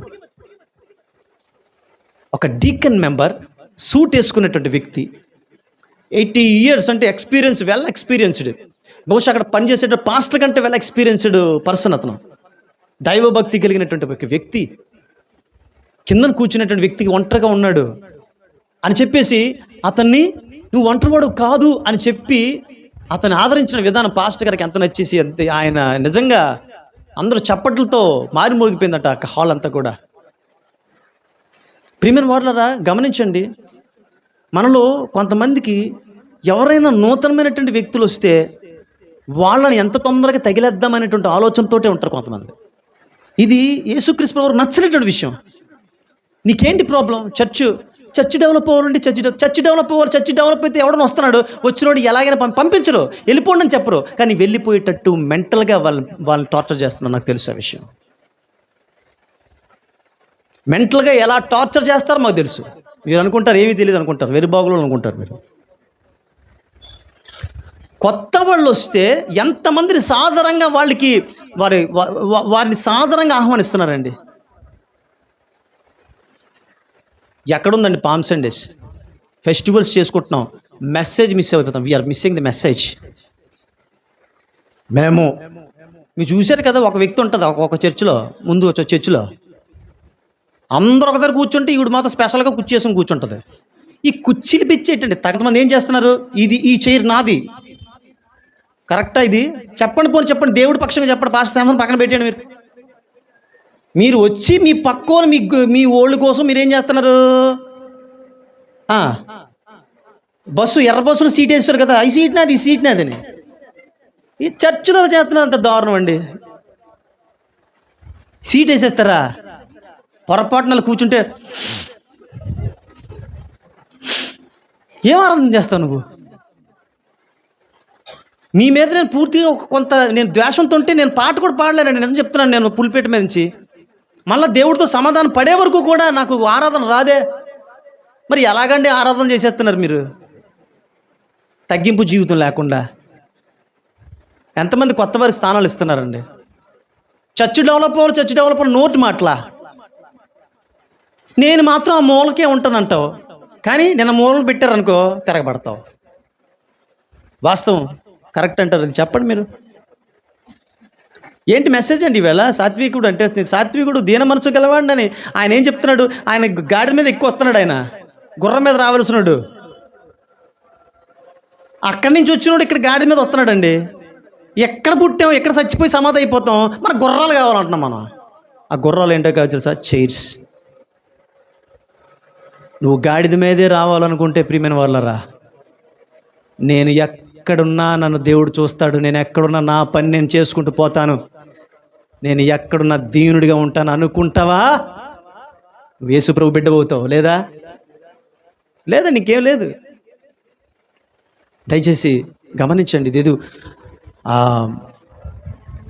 ఈ విషయాలు చాలా కేర్ఫుల్గా గమనించండి. ఇది పామ్ సండే అంటే ఏంటి? మిస్ అయిపోతున్నాం. We're really missing the message. కొత్త వారు వస్తే ఆహ్వానించాలా? ఆ డీకన్ బోర్డ్ మెంబర్ ఎవరండి? డీకన్ బోర్డు మీ అపోస్తుల కార్యాల్లో చూడండి, 6వ అధ్యాయంలో డీకన్స్ వద్దు చూడక్కర్లేదు. 6వ అధ్యాయంలో డీకన్ మెంబర్స్. ఆ డీకన్స్ అంటే ఇప్పుడు ఏంటంటే, డీకన్స్ అంటే ఒక పదవి, డీకన్స్ అంటే ఒక కుర్చీ. ఈ కుర్చీ పిచ్చి పోకపోతే సంఘాలు నాశనం అయిపోతాయండి. కుర్చీ పిచ్చి పోవాలి. అవునవును దేవుని బిడ్డలారా, యేసుక్రీస్తు ప్రభువు పామ్ సండే రోజున మనకి ఇది నేర్పించటం లేదు. ఒక 80 సంవత్సరాల వృద్ధుడు, అక్కడ స్టెఫన్ లాంటి వాళ్ళు ఉన్నారు. ఆ అపోస్తుల కార్యంలో స్టెఫన్ లాంటి వాళ్ళు ఉన్నారు, మంచి భక్తులు. వాళ్ళు ఎక్కడ కూడా దర్పాలు వెలగబెట్టినట్లు మీరు మా అపోస్తుల కార్యంలో చూపించండి, మేము ఒప్పేసుకుంటాను. వాళ్ళు డీకన్స్ 7 వాళ్ళు ఎవరంటే ప్రార్థనాపరులు, ఉపవాస ప్రార్థనలు చేసేవాళ్ళు. దేవుని పక్షముగా అపోస్తలులైనటువంటి పేతురు, యోహాను వీళ్ళు ఏం చెప్పితే అది చేసేటువంటి వాళ్ళు. ప్రియమైన వారలారా, బాధ్యత అనేటువంటిది పదవి కాదు, బాధ్యత అనేటువంటిది ఒక చైర్ కాదు. నువ్వు కిందన కూర్చొనైనా చేయాలా? బాధ్యత నీకు అప్పగించబడిందంటే, నీకు అప్పగించబడినటువంటి ఆ బాధ్యత విషయంలో దేవుడు నిన్ను కనిపెడతా ఉంటాడు. నువ్వు ఎలాగ బిహేవ్ చేస్తున్నావు, నీ బిహేవియర్ ఎలాగుంది, నీ వల్ల ఒకడు మారుతున్నాడా, నీ వల్ల ఒకడు పాడైపోతున్నాడా?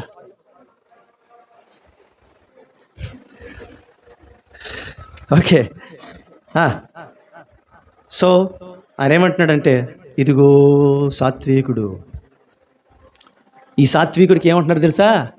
హోసన్నా జై. ఎవరికి? గాడిద మీద వచ్చి దీనుడిగా వచ్చినటువంటి వాడికి. నువ్వు దీనుడిగా ఉంటే నీ తాలూకా మెరుపు ఎలా ఉంటుంది తెలుసా?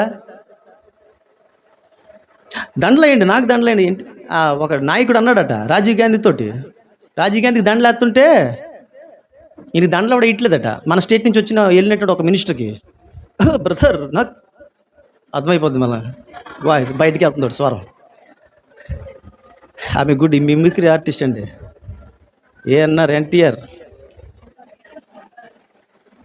ఢాకేయండి, ఢాకేయండి. మనం పిలుచుకొని వేయించుకునే దండలు కాదండి, మనల్ని ప్రేమతో వేస్తే దండ. అర్థమవుతుందండి? చాలా జాగ్రత్తగా ఆలకించండి. సో దేవుని బిడ్డలారా, రెండవది నేను ఫాస్ట్గా నేను ముగించేస్తాను. యోహాను సువార్త 2వ అధ్యాయము 13 నుంచి 16 వచనాలు.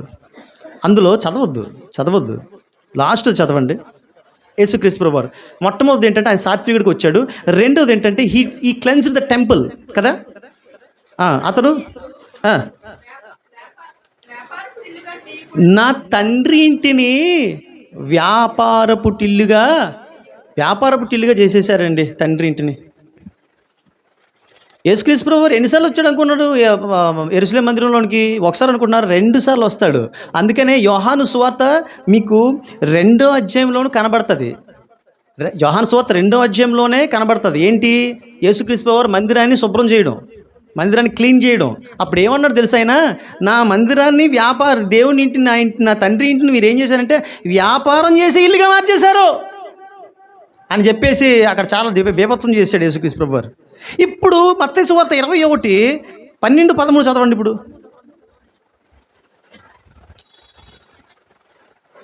మత్తయి సువార్త యేసు దేవాలయంలో ప్రవేశించి క్రయ విక్రయములు చేయువారిని అందరినీ వెళ్ళగొట్టి రోకల మార్చు బలలను, గొవ్వులమ్మవారి పీఠములను పడద్రోసి నా మందిరము, ప్రార్థనా మందిరం అనబడినప్పుడు దాన్ని ఏం చేశారు మీరు? వ్రాయబడి ఉన్నది. అయితే మీరు దానిని దొంగల గుహగా మార్చేశారు. ఫస్ట్ ఎంటర్ అయినప్పుడు ఎలాగుందట మందిరం? వ్యాపారటిలు ఇంకొంచెం పర్వాలే, కాస్తో కోస్తో వ్యాపారం చేసుకుని ప్రార్థన చేస్తున్నారు. ఇప్పుడు ఆ వ్యాపారస్తులు యేసుక్రీస్తు చచ్చిపోయే టైంకి ఈ వ్యాపారస్తులు దొంగలైపోయారు. ఫస్ట్ తుడిచినట్టు వస్తారు. అమ్మా, అయ్యా, మీరు ఇంత బాగా చేస్తున్నారు కాబట్టి మీకు ఈ బాధ్యతలు అప్పగిస్తున్నాం. ఫస్ట్ వీళ్ళు ఆరాధన చేసుకోవడానికి వచ్చారండి. ఆరాధన చేసుకోవడానికి వచ్చిన వీళ్ళు ఏం చేశారు తెలుసా? వ్యాపారం చేస్తున్నారు అక్కడ. అంటే చర్చు వ్యాపారం చేయడానికి వ్యాపార కేంద్రం అయిపోయింది వాళ్ళకి. అంటే ఏమైంది? భక్తి పోయింది వాళ్ళకి. ఆఖరికి ఏమైపోయింది? ఈ వ్యాపారం మందిరంలో వ్యాపారంలో ఇన్కమ్ ట్యాక్స్లు కూడా ఉండవు. మందిర వ్యాపారంలో వీళ్ళు ఏమైపోయారు? ఏకంగా దోచేసే దొంగలు అయిపోయారు వీళ్ళు. మందిరములో ఎప్పుడైనా సరే ఒక స్థానం కోరుకొని ఈ స్థానం కోసం నేను మందిరానికి వస్తున్నాను అనుకున్నాడు ఎప్పటికీ దొంగ అయిపోతాడండి. మనిషి ఆడదైనా మగోడైనా సరే. ఇది అక్కడ ఆనాడు 2020 సంవత్సరాల క్రితం ఆనాడు జరిగేది కాదు, ఈనాడు సంఘాల్లో జరుగుతుంది అంతే. ఫస్ట్ నప్పుడుకి ఒక స్థానం ఇచ్చిన తర్వాత ఏమైపోతాడు? దొంగ అయిపోతాడు. దోచుకునేటువంటి వాడు దోచుకుని వెళ్ళిపోతాడు. నాకు అర్థం కాదు. ఆడి భక్తి పోతుంది అనమాట. పామ్ సండే రోజుని యేసుక్రీస్తు ప్రభువారు యెరూషలేములోనికి ప్రవేశించిన తర్వాత బీభత్సం చేశాడన్న విషయం మీకు గుర్తుందా? తెలుసా? ఎంత బీభత్సంగా వాక్యం పరిశుద్ధాత్మ దేవుడు మాట్లాడుతున్నాడంటే అక్కడ బీభత్సం చేశాడు యేసుక్రీస్తు ప్రభువారు. వదలలేదు ఎవరిని కూడా. పరిసయ్యులు, శాస్త్రులు ఏమి ఎవరిని వదలలేదు. వేసిపడి అడ్డొచ్చినట్టు తోసిపడేసాడు అంతే. ఎందుకు తెలుసా? ఒకప్పుడు వ్యాపారంగా మార్చారు, ఇప్పుడు దొంగలకు అయిపోయింది దేవుని మందిరం.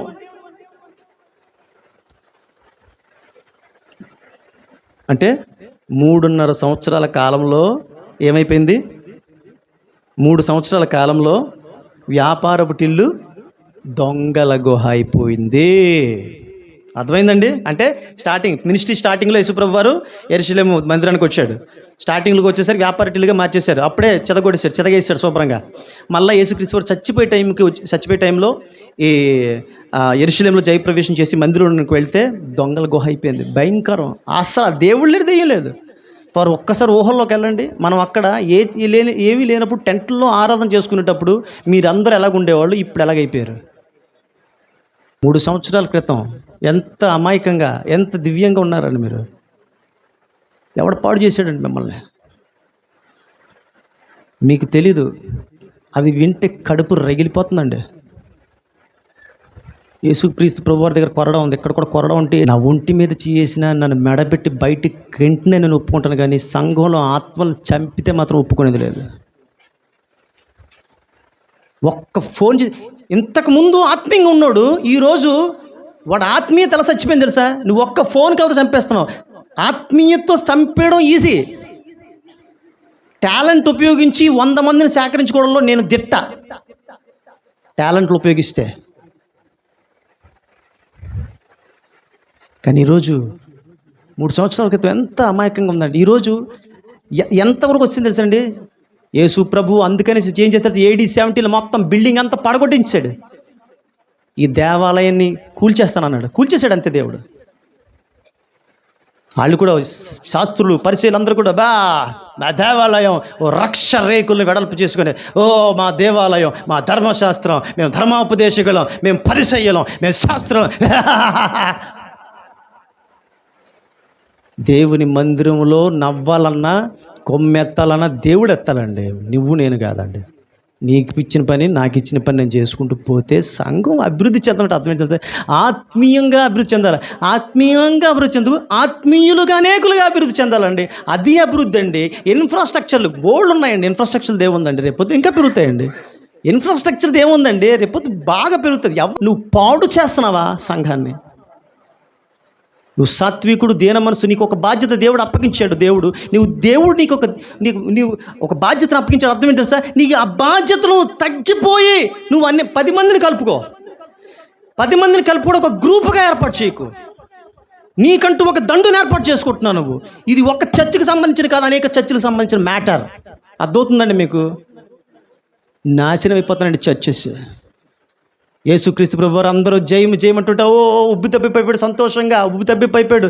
చర్చిలోకి వెళ్ళేసరికి, మందిరంలోకి వెళ్ళేసరికి తట్టుకోలేకపోయాడండి, కోపాన్ని ఆపుకోలేకపోయాడు. యేసు ప్రభు కోపాన్ని ఆపుకోలేకపోయాడు. కారణం ఏంటో తెలుసా? ఒకప్పుడు నేను చూసేసరికి కనీసం వ్యాపారపు టిల్లుగా ఉంది, ఇప్పుడు దొంగల గుహగా చేశారా మీరు?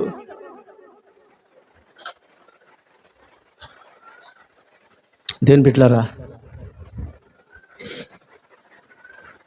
సో ఈరోజు మీరు అనుకుంటున్నట్లు ప్రతి పండక్కి పబ్బానికి డెకరేషన్ చేస్తున్నారు కదా, ఈ డెకరేషన్ కంటే ముందు మీ హృదయాలను డెకరేషన్ చేసుకోండి. అంటే అర్థమైంది తెలుసా? డెకరేషన్ ఎప్పుడు చేస్తారు? దుమ్ము ధూళి ఉన్నప్పుడు చేస్తారా? దుమ్మును దులిపేసి, మట్టిని ఊడ్చేసి, మీరు ప్రార్థనలకు రండి. ప్రార్థనలో మీరు ఎంత మెచ్యూర్ అయ్యారో మీరు నిరూపించండి. మన సంఘం ఇతరులకు ఎంత మాదిరిగా ఉందో నిరూపించండి. ఫస్ట్ నిరూపించి ఏమైనా చేయండి. సాత్వికుడు, దీన మనసు, యేసుక్రీస్తు ప్రభు వారు మెచ్యూరిటీ వచ్చిన కొలది కూడా ఆయన సాత్వికుడి, దీన మనసు గలవాడి గార్ధపం ఎక్కి వచ్చాడు. ఆయన మొదటి యాజకులతో చక్కగా యాజకత్వం జరిగించేట ఒక మందిరం దేవుడు ఏర్పాటు చేసిన మందిరం, తర్వాత అది వ్యాపారానికి కేంద్రం అయిపోయింది. అలా అలా వదిలేస్తే అది ఆ వ్యాపారస్తులు దొంగలైపోయారు. అపోస్తులు సంఘంలో ఎలా అభివృద్ధి చెందారు తెలుసండి? ఆత్మీయంగా ఉపవాస ప్రార్థన ద్వారా, ఇంటింట రొట్టె విరుచుచు, తండ్రి కుమార పరిశుద్ధాత్మ త్రియేక దేవుని కాపుదల, సమాధానం, నడిపింపు, సకల ఆశీర్వాదాలు సదాకాలం మనకెల్లరికి తోడే కాపాడి నడిపించుగాక. ఆమేన్.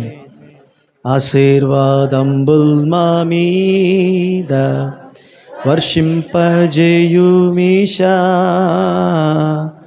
ఆశతో నమ్మియున్నాము నీ సత్య వాగ్దత్తము.